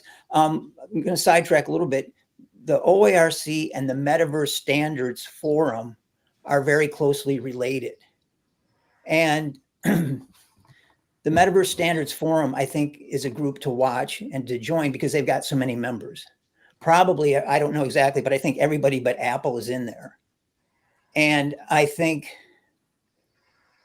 their heart's in the right place, but I met the head of the guy in charge of that. His name's Neil, and I can't remember. I always want to say Neil Tennant, but he's the guy that was in the Pet Shop Boys. But anyway, Neil's a good guy, And Neil's involved with the OARC. He helps set up the standards for the OARC, and now he's involved with the Metaverse Standards Forum.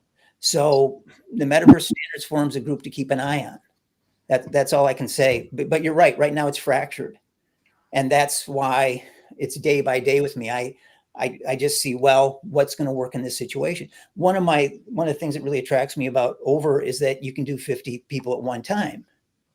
Because if I'm doing an exhibition, I have to ask people to download it. And it's still in the early stages. I've been lucky. My first exhibition was in New York, and I think I had 8 people that came.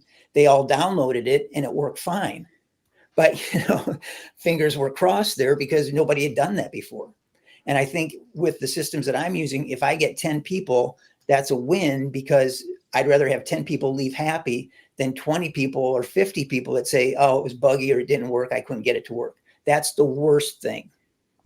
So for me, again, I wish I had an answer for you, but it's just case by case. Now that I know about over the world, I'm going to try that. And, I'll try anything. Spatial, I think I spoke to them when they were just starting out. Is that run by a guy out of California?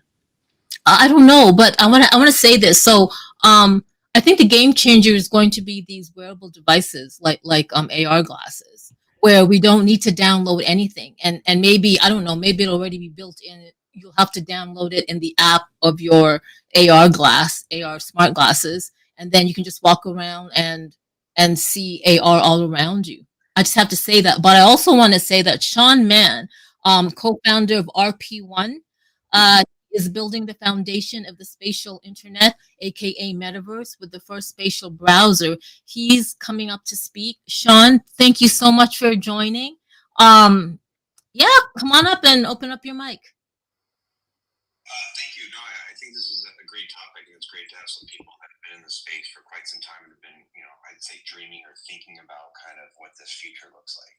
I think with the entrance of Apple and a handful of other companies spending obviously a large sum of money, this future is going to happen, right? And I think right now, if you can think about in the early days of the internet, we had a lot of walled garden systems like Prodigy and AOL and CompuServe that really controlled your view, but what it made it really hard for consumers to get to the content because it depended on kind of where you're placing that content. And until the introduction of a browser, it really didn't really create a single ecosystem where everyone could participate. And right now with AR and VR and all that stuff, the same thing's happening right now. And, I think you brought up a couple of good topics saying that it is fragmented. We're creating what is called a federated metaverse where everyone's creating their separate platforms and then hoping consumers will download that content and then there'll be a flux of consumers. But the challenge is it really doesn't bring everyone together and allow everyone to participate holistically in a single ecosystem, which I think is extremely important for a number of reasons. I think right now with AR, since it's the topic of the room, you're to force people to download applications and learn the user interface and get involved with that single application is really challenging. I mean, it's a big barrier for consumers. And we believe that the introduction of a spatial browser is actually going to solve the problem, all based on open standards. And to answer your question earlier, it's Neil Trevett. Neil Trevett is the head of the It's embarrassing that I keep doing that. Yes, thank you. Neil Trevett's a great guy. He is, he's really brought the community together. The Metaverse Standards Forum doesn't really define truly what the Metaverse right. is and or like the spatial internet, just because they have a lot of companies that have very different views or different technologies that work in different ways. And so it really is a open forum to really just share technologies and there's kind of like breakout groups. Which is challenging because at the end of the day, if you want to build towards something, you'd want to probably define it, and then you'd want to seek out all the different technologies that can help make that a reality. The challenge right now is we are working on what is called a federated metaverse. And really what that is that if everyone builds their own platforms, then people are trying to build basically bridges and rivers that try to connect these platforms. And so I believe that is, and the reason being is because technically to have a single ecosystem becomes much more harder, especially with real-time applications like AR and VR. They're very hard to scale. They're very expensive. And we actually created a technology that scales to everyone on the planet in a single ecosystem. And so you would be able to basically, we believe that devices will connect to a browser, meaning like your mobile device or eventually AR glasses will just connect to a browser, and you'll instantly interact with AR applications, all based on proximity where you're at in real life. So as you walk near a museum, or you walk near a grocery store, or you go to a hotel or an airport or your own home, you're going to connect to different applications that just stream in real time, just like websites, to your device without having to install any applications, which is a really important process. And the cool thing about that is that if everyone is connected in the world to the same browser, then you'd be able to interact with them and share different experiences. But more importantly, the last component, which is extremely important, is what are called services. And the best way to describe a service is you need the ability to have third-party services that run in real time off your own servers, and that you can now use that no matter what location you're at. So if you, let's say, build a store and you want an NPC character to greet you, that NPC character can run off of separate software and easily be ran in your experience or your location. And now imagine that NPC is a chessboard, or if it's a whatever it is, an activity or anything imaginable. That service can be, eventually there'll be millions of services that you can connect to in real time and interact with them both in AR and VR. And the promise is really that if, let's say, if I go to a museum and I walk around that museum in real life with the AR glasses, it will help me navigate like where to find things or have audio based on what I'm looking at. But someone will be able to visit there in VR and show up in my AR glasses and share that experience with me. And so really the power of the spatial internet is really to connect everyone in ways that are outside of just a website, right? It's really to create as close to a in real life shared experience. And that's really what these technologies are about. And it's not just about a room, with a couple of art, you know what I mean? It takes it a step further and really allows you to interact with the people as if you were actually in a real life art gallery, just as an example. But that future is going to be super important, because if we don't bring open standards around the next spatial browser, everyone's going to go in a different direction, and you're not going to bring the consumers in as easily, and the creators will lose, right? And at the end of the day, if you can create an open spatial internet, the creators will win, because they'll be able to not only create stuff, but they won't be forced through like walled garden platforms and app stores where they get a lot of their revenue and data are taken. And so this is really a necessary step that's going to happen. And luckily I'm a part of some amazing programmers and people that have really thought about the future and have solved some of the hardest challenges, which is the scale part. So we can scale, right now we have a system that has a digital twin of our entire solar system, including Earth, with full one-to-one scale. And you would be able to go there via AR and VR and instantly interact with content. But the whole purpose of that is the Earth will actually be relegated to people that own their space in the real world. So, if you own a museum, you'll actually own that space in our map. But if you want to create something fictitious or something creative, there would be an unlimited amount of domain space, the same way you have an unlimited amount of website space, to build any website that you want. And this way you can not only connect the real world with a digital twin, but you can also interact with, anything imaginable, from games to, education, anything imaginable. So this will help connect the population, but it's all based on open standards. And we're actually working with Neil Trevette with the Metaverse Standards Forum and a couple of other groups, including, I noticed that you also work with Jan Arik with the OpenAR Cloud Initiative. And they recognize that the technology that we're bringing to the table is probably one of the biggest needs to really bring the entire community together. So we're super excited to kind of be a part of the ecosystem. Right. Wow. Please send something to my Twitter about that. Can I tell you a quick story about Jan Eric and AR? Yeah, sure. That'd be great. Okay. So story begins Clarksdale, Mississippi. I go there. I meet the tourist people. They're great people. I say, I'd like to do some AR stuff. No idea what I'm talking about. I take photos. They help me with the hotel. That's a win. There, I discovered that Notodden, Norway, has the world's biggest blues festival, or Northern Europe's biggest blues festival. So Jan Eric and I invite ourselves to that festival. And of course, they're freaking out. We say, we're going to do a photo exhibition in AR of Clarksdale musicians, right? And they're like, well, we don't have the space. But they were okay. We show up, we do it. They're like, oh, this is cool. So everything's fine. We do stuff. I don't know if you know the band Canned Heat. but we met them, did an exhibition, a quick exhibition of their photos that I took of them. And we're backstage, and we had a lot of fun. And there was a guy who organized the a blues festival in Denmark, and he said, "Can you come and do this in Denmark?"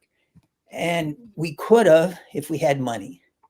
But the point is, if we would have done that in Denmark, Denmark is so small, and that guy was so connected that I'm sure we would have gotten some publicity, and that's what would have really helped everybody in AR. But yeah, Jan Erik and I went to this blues festival and hung out. He's from now he lives in Fredrikstad, another part of Norway, where we were also trying to scan Fredrikstad for AR. It's a tourist destination, beautiful. So we were trying to get something happening there, but it just, you need deep pockets to get stuff happening, and it's just not happening yet. But yeah, I went from Clarksdale, they didn't know what was going on, to official recognition at this blues festival, to possibly something that would have gotten national coverage in Denmark, if not international coverage. So blah, blah.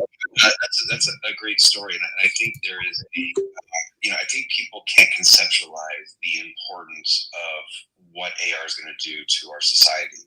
And really, right now we're grabbing our phones and going to an app store and downloading apps and interacting with them. And these are kind of flat interactive things. But the whole purpose of the spatial internet is to spatially be able to interact with things without having to stare at like a 2D screen. And you see this in different movies and whatnot.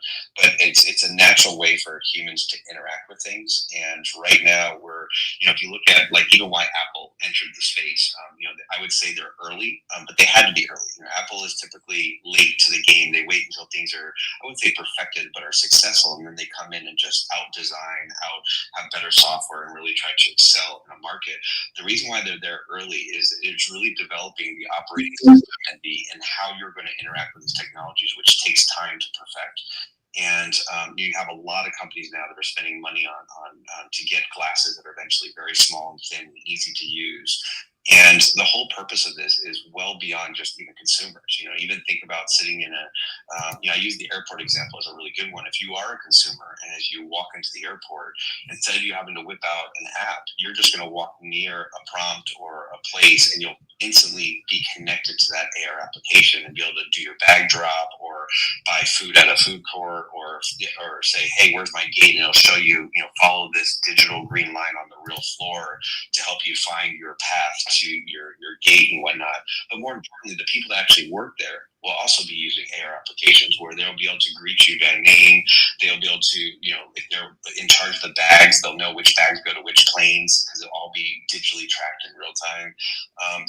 And that's just that example, right? Now think of a hospital, or think of a university, or think of a museum or a store or a grocery store. Instantly be able to see the specials or help me navigate finding the different things, or I can upload kind of, here's the 10 things I need to buy, and I'll tell you the best way to route, to walk around the space to find and get out of there in a timely fashion. And so the whole purpose of this is really to bring it together. The challenge that you have right now, which is making it really hard for consumers, and I actually met with the heads of like Qualcomm and Microsoft in this, the biggest problem with companies to get into this space is that there's too many barriers. The friction to get into AR applications and educate the population is challenging. And so if it's that challenging and it's not seamless, then you're going to see a lag until people can actually learn this tech. The good thing about a browser is once you learn how to use one browser, you're able to find and interact with unlimited amount of websites, right? And that's why the World Wide Web is so powerful.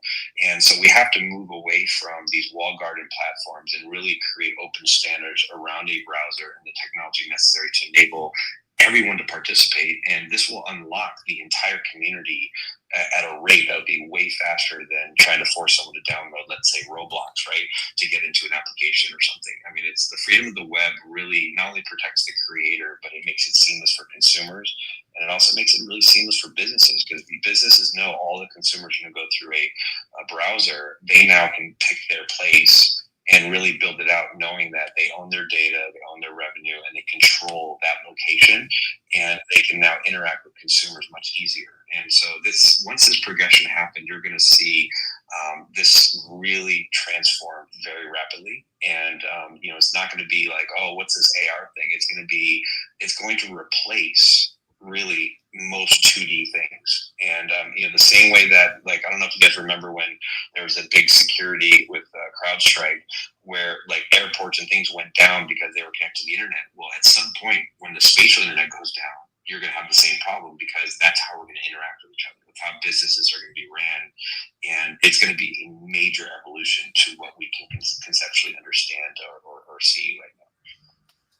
Yeah, Sean, TechMental, I see your hand up and I'm going to bring you up. But Sean, I have to say, for RP1, I love that you've created, or your team or you have created, a solution for this defragmentation of all these pockets of creators and breaking down the walls. And I also love that it is a spatial browser, and it's a browser basically.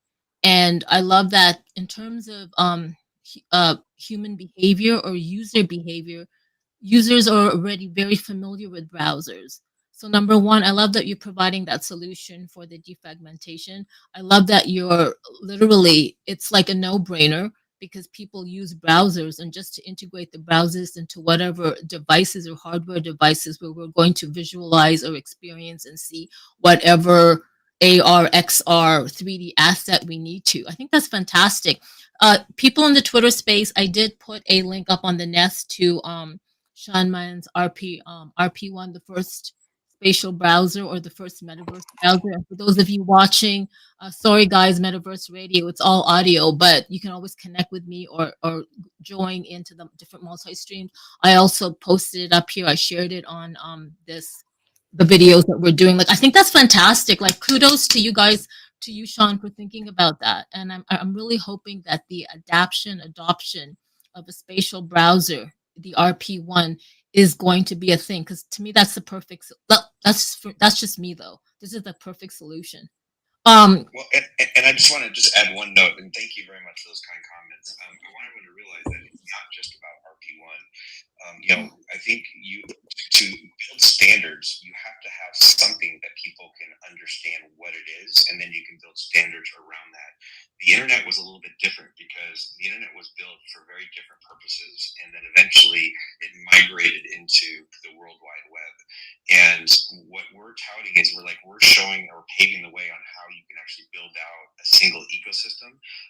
So we actually touted a white paper that you're all welcome to go to. It's at rp1.com/learn, and it basically is all based on open standards. And so one of the things that we want to see is other companies to build a native browser and other browsers that compete with what we're doing, because you need to have the ecosystem work together and build these standards, so that if RP1 goes away, your content still lives. Like if Edge or Safari were all of a sudden not browsers that worked anymore, websites would not go away. And so we're just showing or paving the way from what a single ecosystem would look like, and what are the different real-time APIs that we develop, what are the technologies. In fact, in the white paper, we actually depict the difference between a browser and a spatial fabric.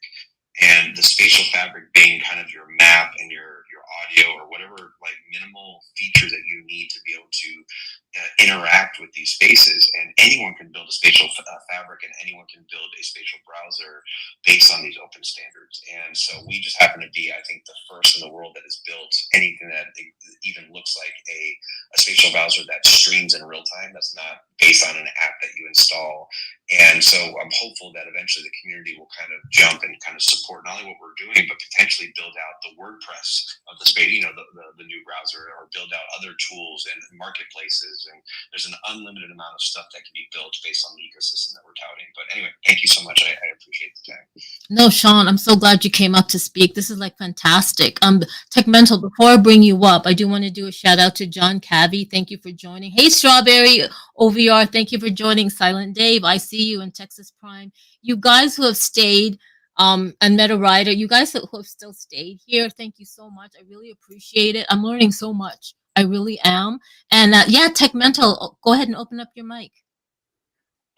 Quick question. Hey, Sean, thanks for the input there on your insight. has IPFS, interplanetary file systems, which is a decentralized way of uploading a website, has that been in the conversation within the capacity for the Metaverse browser, where you spoke about walled gardens and about, kind of just being an open platform? Has an IPFS version of this or at any capacity been in the equation?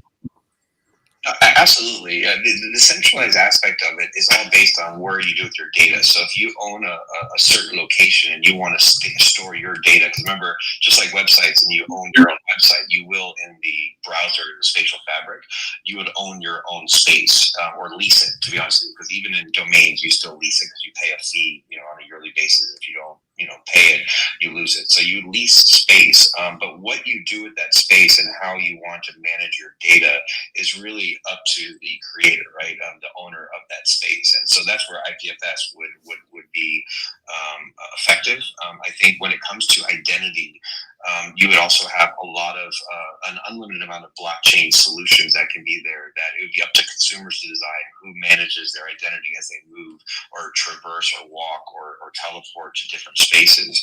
And those are all call them plugins or services that are built by hopefully lots of people all around the world. And then they would market those like, hey, if you're in the spatial, the spatial internet, you would want to, control your identity to make it seamless. Here are your options, right? Here's your different tool sets. And eventually there'll be lots of blockchain, kind of decentralized solutions that we built by lots of companies around these open standards, right? And so to answer your question, yes, 100%, IPFS definitely could work in the that we're touting. And in fact, I actually think it would be a very important piece. But there's a lot of work to get to that point, I guess. But yes, it would be definitely a part of it. I appreciate the answer. Thank you so much. Yep.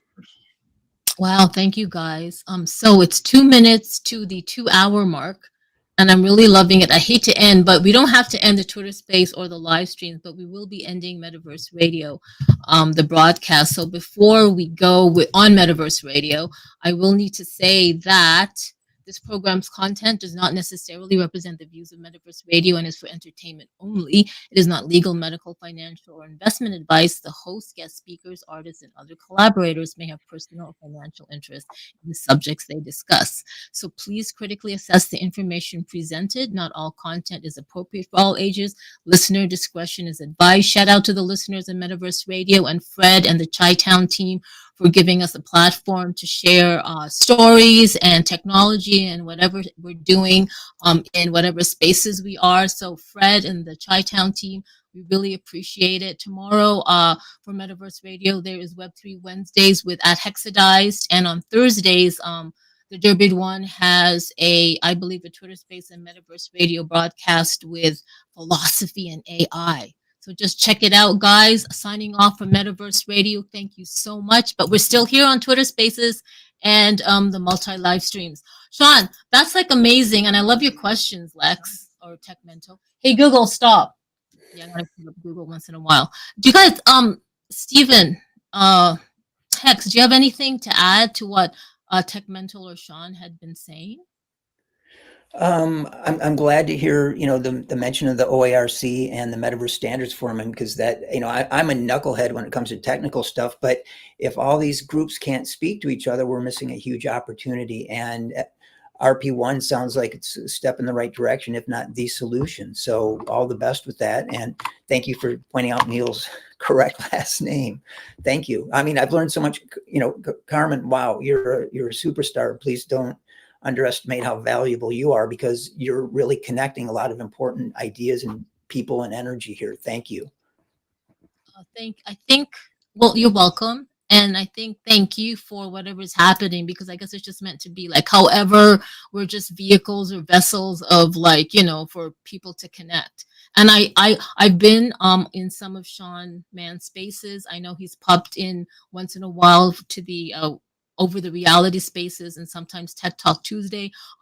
Sean, you don't understand. I'm so glad you were able to come up and speak, and I get to hear you, and it's recorded on the Tech Talk Tuesday space that you spoke here. I've been I love what you've been doing. And, Stephen Black, thank you for being here and your time, because I guess you're what made Sean Mann come up to speak, and also Tech Mental. So I love it. Like, I really appreciate it, you guys. It's so funny that I somehow am connecting to all these super technical people. I'm a knucklehead. I mean, I really don't know anything technical. I just do stuff. And I'm so thankful for the technical people because they're building stuff that nobody sees.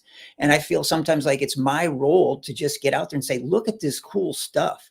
These guys are sweating, slaving, testing, making mistakes, many times not making a penny. And, unless it gets out and seen, that those efforts are not, they're lost. And that's what, going back to Bubico saying, hey, look, don't be afraid of this tech. It's fun stuff. So, thank you for everybody. But, Carmen, you really connected a lot of stuff here. Thank you. Well, thank you. And I got to do a shout out to Hexadize right here, my Texas brother from another mother. If it wasn't for him and Honeycomb Michael coming up last week for Tech Talk Tuesday and talking about what they were doing with augmented reality and Miami Art Basel and Winter Wonderland, and this is like a global thing, then you wouldn't have found the Tech Talk. It's like breadcrumbs, man. It's all about the breadcrumbs. Tech Mental, go ahead. I want to go on record here, and I'm not. And excuse me if Steven's already kind of described this, but Steven, I'm wondering if we can go back on the DeLorean and go back to 2002 at Shanghai, and would you be able to describe what you saw when you experienced that? I'm not sure if it was your first AR experience. What was the device that was projecting it?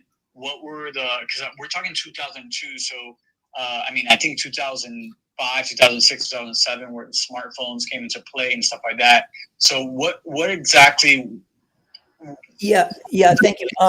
First, thank you for the question. First of all, that was in Singapore, and the company that I was working for had all these connections with universities and whatever the tech community was in Singapore at that time that was somehow relevant to what we were doing. So it was on a tour, and it was just we saw 10 things in this room. It was like a showcase room for what students or the research was on. So I really couldn't tell you.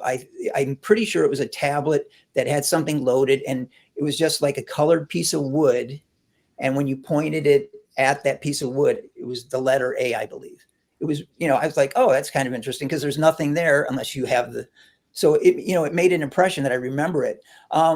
Later, I think it was maybe 5 years after that, at the Singapore Biennale, some artist did a piece with, some art on the wall that was beautiful flowers. And then I don't remember downloading an app, so I don't know how you saw it. Maybe there was a tablet there as well. But when you looked at it through the tablet, the flowers were dead, meaning, life is fleeting and blah, blah, blah. It was a nice piece, but it was very short. So the first thing was 2002 in Singapore.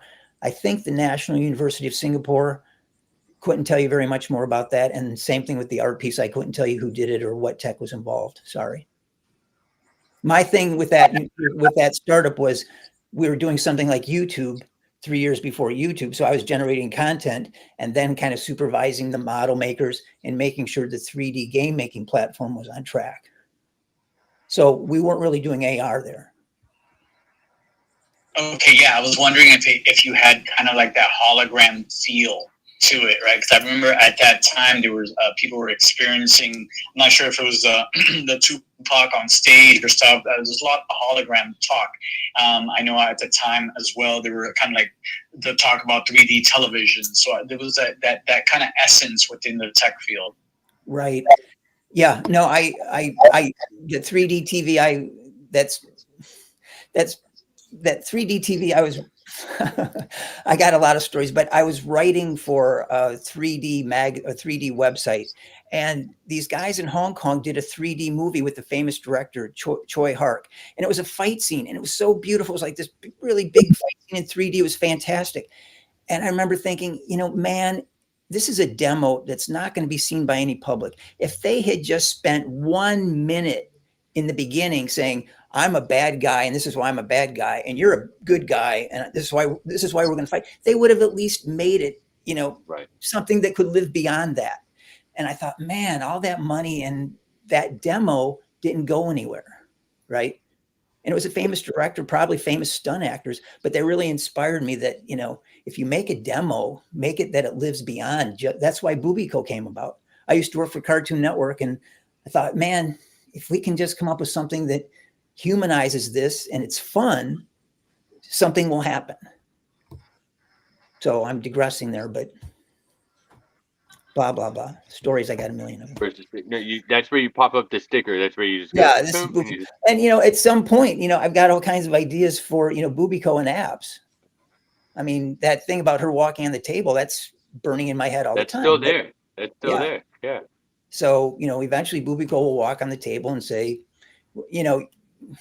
I don't want to digress, but yeah, Bubico. Wow. Guys, I gotta say, speaking of like 3D assets and walking the world and stuff like that, I do want to mention, for those of you in Twitter space, if you look at the audience, you will see some zombie dogs, or maybe you have to look closer. So there is Meganet, there's Razzle, there's Conrad, and somebody dropped, and Thor. So they are actually repping these zombie dogs, and it's a 10,000 NFT collection, the Zombie Mob Secret Society, and or other words, Xenu. They are on a layer 1 blockchain, but more on that.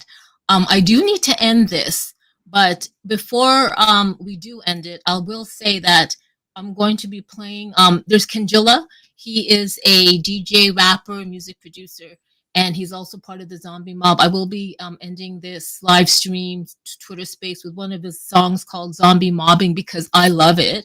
But before we do end the space, I'm going to give like a minute for anyone who wants to ask any questions or share what they're doing. Please come up.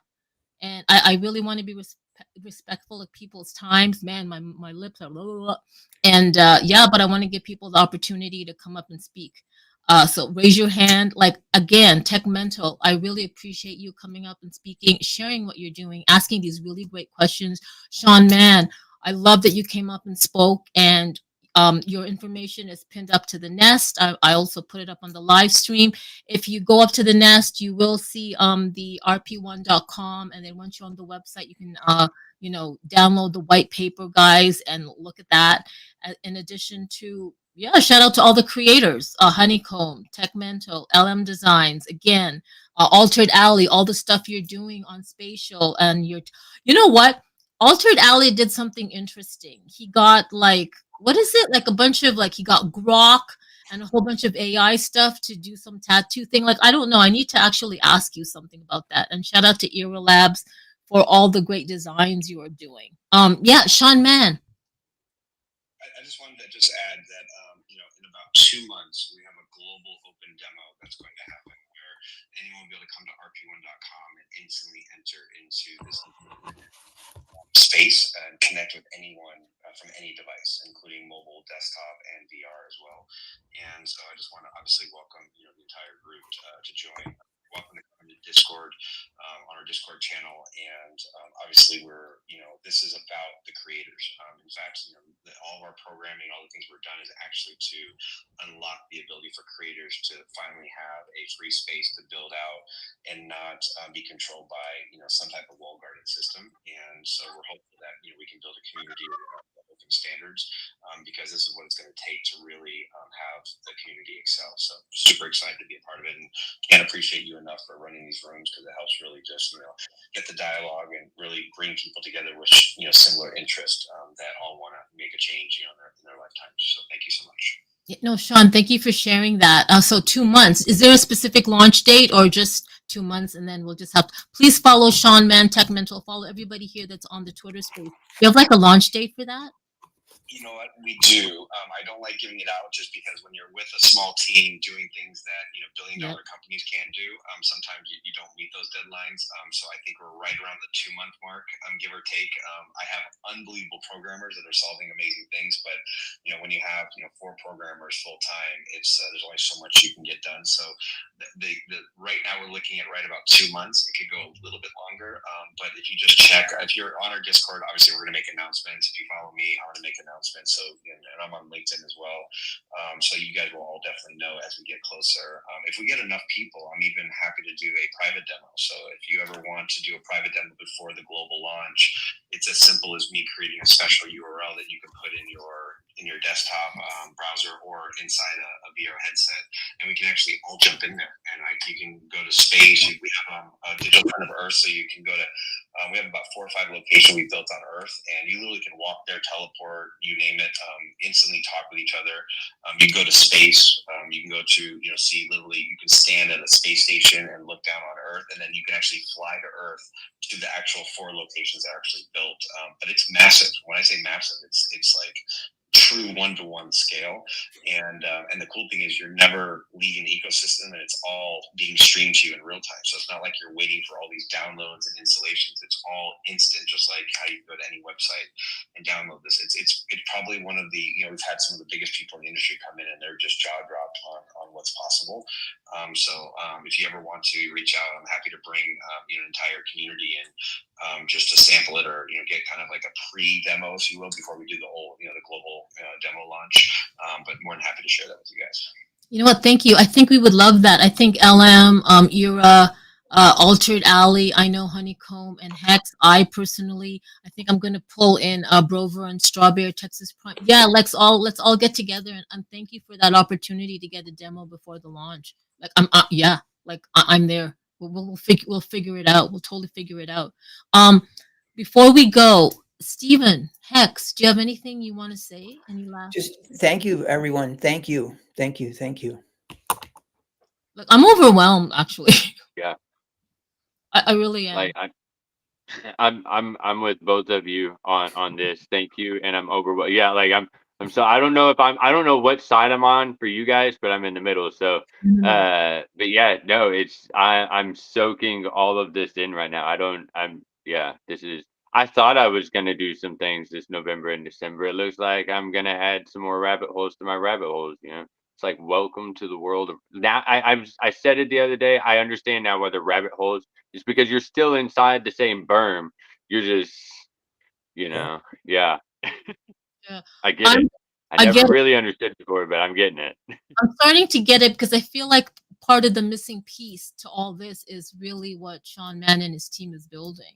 Like whether that's going to be the thing or an example of it for other people to take. Yeah, sorry, Sean, is Sean still there? Sean, you've met Jan Erik, or you've talked to Jan Erik? Jan Erik has actually been inside our demo. We're actually, they have a weekly meeting, I should say weekly, every 2 weeks they have a meeting, and we're going to be joining them. And, they have all the geopose and all of the kind of the open standards, which we completely are aligned with. And we're bringing basically the single browser, or the ability to basically have the world population upload their maps, and where consumers can seamlessly share that. So the vision is like going to a real life museum in VR and an AR seamlessly is now possible, but there's still a lot of tech, especially on the AR side, as far as like an open VPS system, like a positioning system for like when you're in the real world. So there are still components that still need to be, I wouldn't say finalized, but definitely added to make this all happen.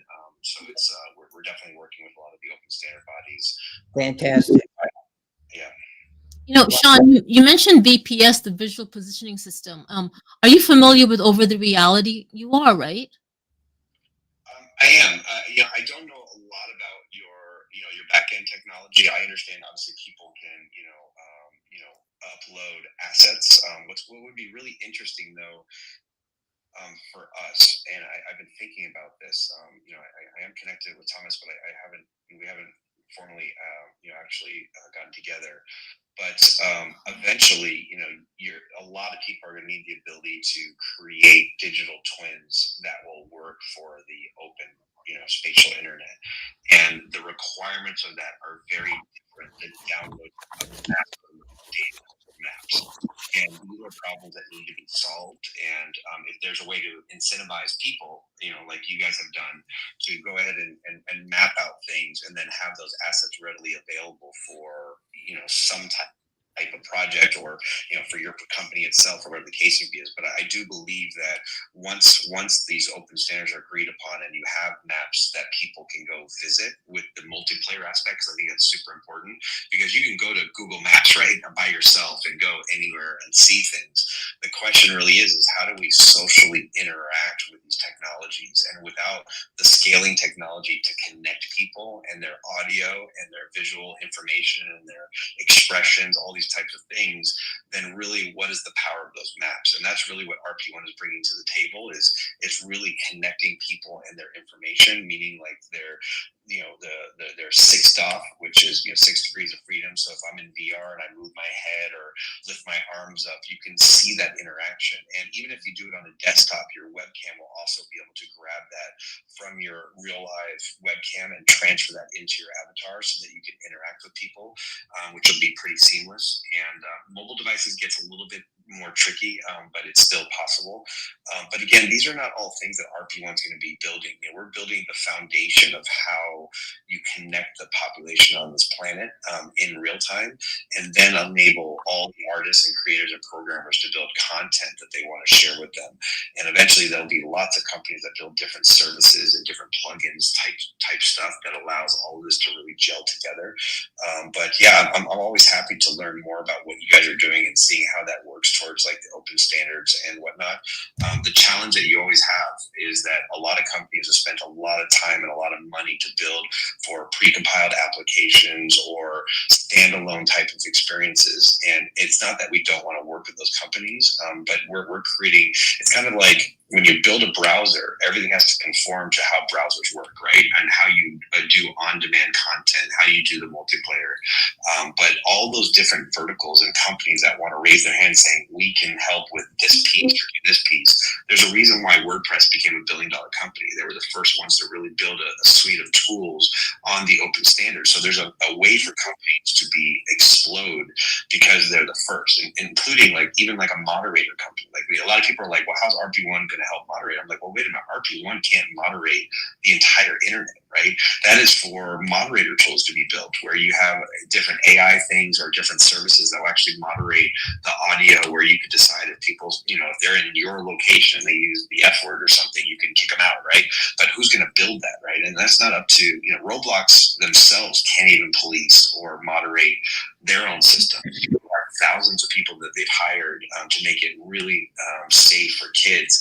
And, I don't know the numbers, and so it's not a knock on Roblox. It's just really, really hard. But I believe that there has to be automated tools. And, to wait on Roblox to build them, why can't a third-party company build that, right? And that's why the open standards are so necessary, because instead of waiting on a company to build it all, here's a plethora of opportunity.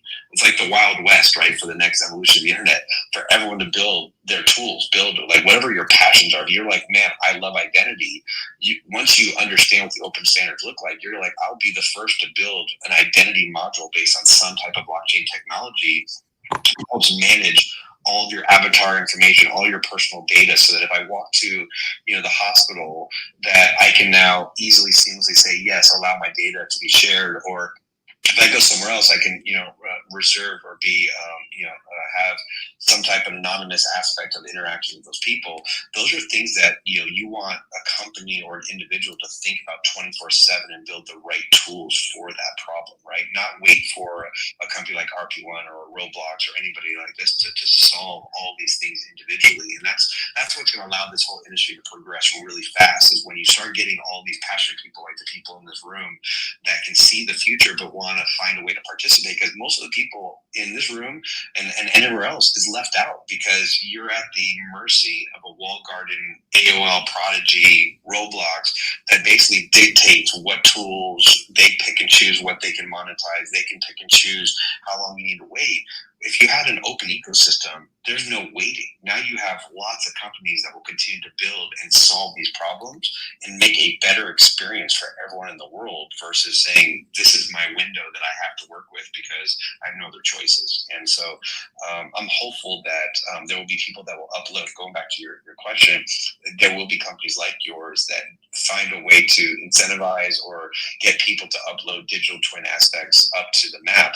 But at the end of the day, when it comes to the digital twin, in our opinion, if you own your space in real life, you should automatically have access and to your space in the spatial internet.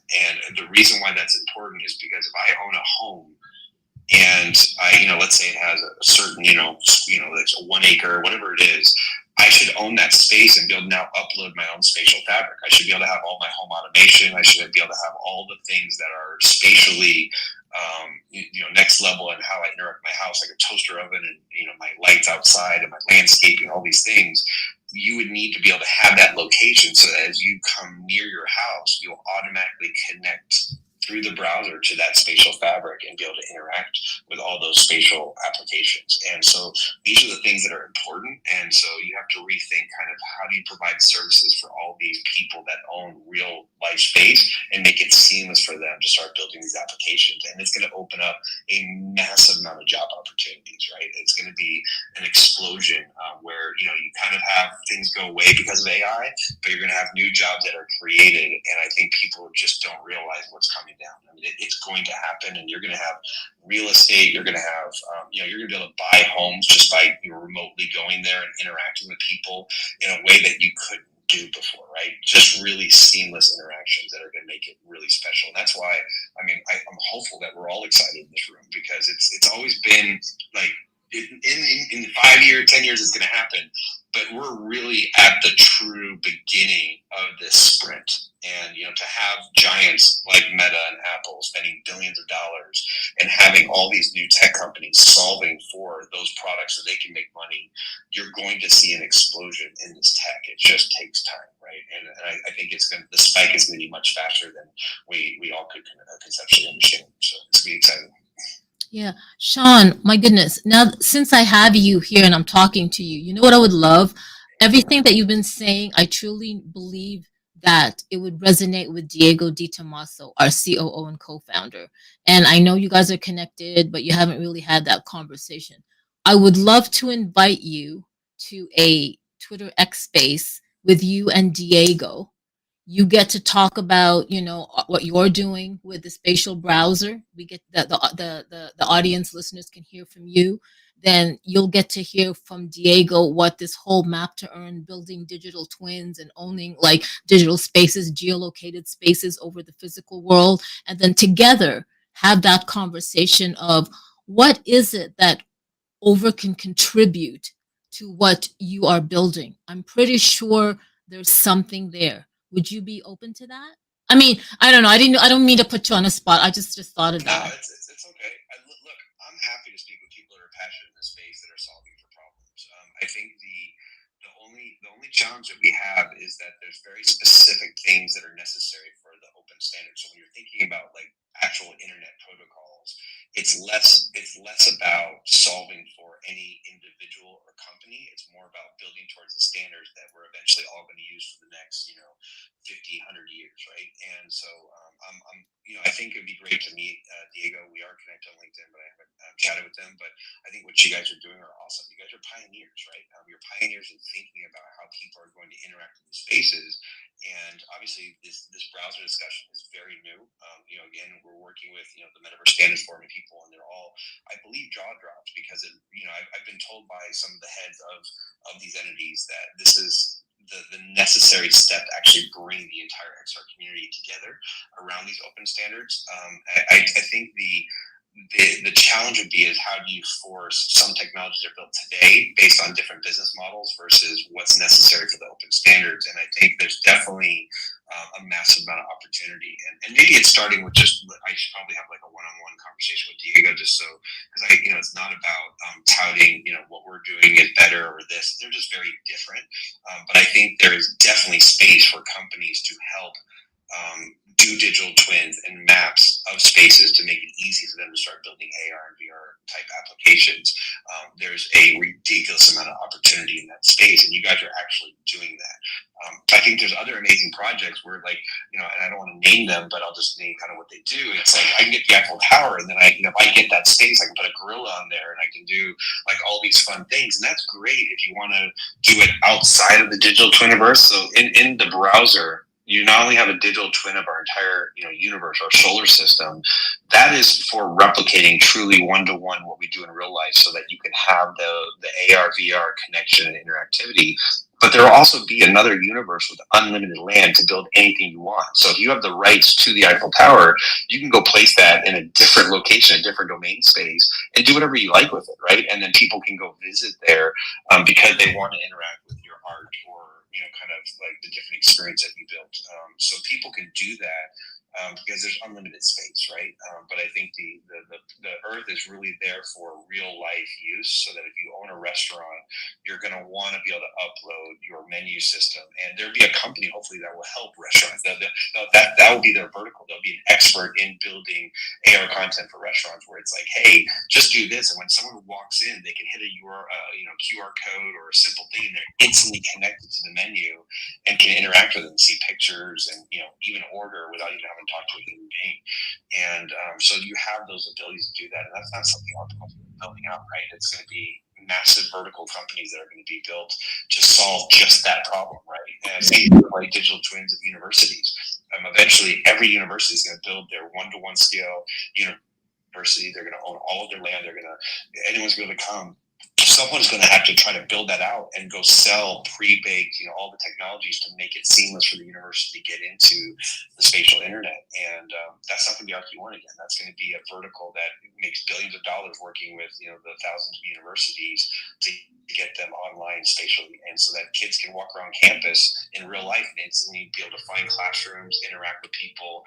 You could have literally students that are remote in the same classroom of real students at the same time, and even have a digital teacher that's coming in from a different place on the planet and teaching the class, right? And if you have these technologies that are seamlessly working together, you're going to have an experience that's unlike anything that we've ever seen in the educational system. And so you can imagine the plethora of opportunity. Like I heard someone the other day, like, what's the use case for the metaverse? I'm like, well, what's the use case for the current internet, right? It connects literally every fiber, every person, every business, every technology together. Just imagine that, but now doing it, connecting in real life experiences with remote people all in real time. It's going to be amazing. I mean, this is truly the next revolution as far as technologies come from, and it's exciting. But to answer your question, I'm happy to meet Diego. I've heard him speak. He sounds like an amazing person. You guys are really thinking about great technologies. I just don't know where that connects with your current business model. Maybe there's a pivot or potentially a separate channel of business that you guys do around the same ideas. But I'm totally happy to meet pioneers and see how they can help in the process of bringing in the next open standards around the internet and stuff. Okay, that's perfect. I'll set that up with you and Diego Di Tommaso. I mean, there's things that you said that I would love to like ride on in terms of over the reality, but I won't. I'll save that for you and Diego to talk about it, so you guys can explore what you guys are doing, and then maybe after that conversation, if you guys are open to having a Twitter X space, because I think it would be great for like just educating us. And and putting it in the mindset and getting us prepared for a different way of thinking or a new perspective. And when you're talking about like a vertical for restaurants, I know Tech Mental's already there. He's already carving that pathway. So in Miami anyway. But that is so cool. Oh my God, guys, I'm so excited about what's happening right now in the space. Again, now we are in the 2.5 hour mark. Again, thank you so much for all your time. Stephen Black. My goodness, thank you for reaching out and doing a search. Hexadize and Honeycomb. Michael, thank you so much for joining last week, or else Stephen Black wouldn't have found us. Tech Mental, Sean Mann, oh my goodness, thank you for coming up and sharing what you're doing and just opening up my mind anyway into the other possibilities and what is out there and what is possible. It's happening like today. I do want to do a shout out to LM Designs, Conrad, Altered Alley, Meganets, Thor's, Era, Silent Dave, Razzle, Texas Prime, Brover, hashtag Strawberry OVR, and I know Lou was right there beside her, Zeta Nets, hey, and Fort 20, JT, and Creative Owl, and Songs of Eden. Thank you so much for joining. I know Creative Owl Songs of Eden, you just kind of like joined, but this is recorded. Please, if you have the time, listen to the recording. This is fantastic, especially what Stephen Black has been saying, what Lex Tech Mental has been sharing, and what Sean Mann has been sharing with the spatial browser and how it's going to break down these walled gardens that everybody is building. Now, with that said, I'm going to bid adieu. But before we do, I am going to play one of my favorite songs from Conjilla, who is a DJ music producer from the Zombie Mob, and it's called Zombie Mobbing. If you guys have to go somewhere, then feel free to just kick out. But I'm just gonna like chop it up here with Zombie Mobbing by Conjilla. Thank you everyone so much. Tech Talk Tuesdays happening every Tuesday around 11 a.m. New York time. So thank you, and Hex. Oh my God, thank you for being such a lovely in the middle glue for joining and jumping on. And yeah, we had that AI sponsor. Who was he again? Honey, my God, what's his name? Hashtag not Snoop. Yeah, not Snoop. It wasn't Snoop. No, that was kind of weird. Snoop. Oh, no, it wasn't Snoop. Hey, Rick the Ruler, thank you for joining. And here we go. Zombie Mobbing by Conjilla.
All right, guys, that is it. I did want to pin something to the nets, but oh my goodness, it's just too much right now. Too much tech happening right now. But please follow at Zinu Token ZIN. Here, I'll do this. Oh, it's Tuesday. I'm gonna pin it up to the nest for those of you that are there. Oh my God, I'm so insane. Please, can you just stay still? Well, I did mention the other earlier about 3D assets and you know, like experiencing the world. The reason why I love the Xenu Zombie Mob Secret Society NFT collection is because I don't know, Sean Mann just dropped off, and Lex, are you still there? That's great. It's because this is the first NFT collection that I found anyway. No, I didn't find it, but came into my radar. Shout out to Cars Garlic, that they are created in Unreal Engine 5. What NFT collection has been created in in Unreal Engine 5? I don't know. If you know, please let me know, because I have not found one. The reason why I'm so excited about this, I found out about the this NFT collection, the Xenu ZMSS collection, in February. Cars Garlic came into a space and he told me about, you know, the Xenu mob, and then he said Unreal Engine. I'm like, what? What that means to me is, if you're going to go through all the trouble and the money and the time to create a 10,000 NFT collection with animations, so many different skins, so many different assets like hand tools, mouths, like you name it, in Unreal Engine, you are primed for two things: gaming and movies. That's all I'm going to say. So please follow at Xenu Token, ZINUTOKEN. Oh my God, I hope it's even the right thing, the right Twitter account. But you need to follow this, because you need to, I mean, I'm just suggesting that to follow the story of where the Xenu ZMSS is going with their Unreal Engine NFTs. It's insane. That's all I'm going to say. So please, yeah, follow that, and woohoo! Shout out to Conjilla. Thank you so much, Conjilla, for doing all this great music. There's so much more, but I just started off with Zombie Mobbin, Hexadice, Stephen Black, everybody else. Happy Tuesday. We are like September 10, guys. Yep. So tomorrow is going to be a few, quite memorable in different ways for people. And just want to recognize that. But everybody have a great week. See you next week. Bye. I know, right? Tech Mental. Tech Mental, can you please follow me? I'm following you because there's like a whole bunch of stuff I have to ask you. And yeah, love you guys. Thank you so much. Bye. Bye. Thank you. Stay on. Bye. I'm gonna end the the Twitter space. Bye, guys. Bye. Steven, thank you so much. And Hex. Where'd Hex go? Oh, he had to go. He had to drop off. I really appreciate this. I hope this was worth your time. I know it went over more than, I don't know what you're. Thank you. I mean, this is what it's all about. It's like connecting to people who get it and positive and doing stuff, not just talking about it, right? It's really amazing. Thank you. And it happened so quick. The one thing I was going to say is that, for all of us, everything is moving so much faster.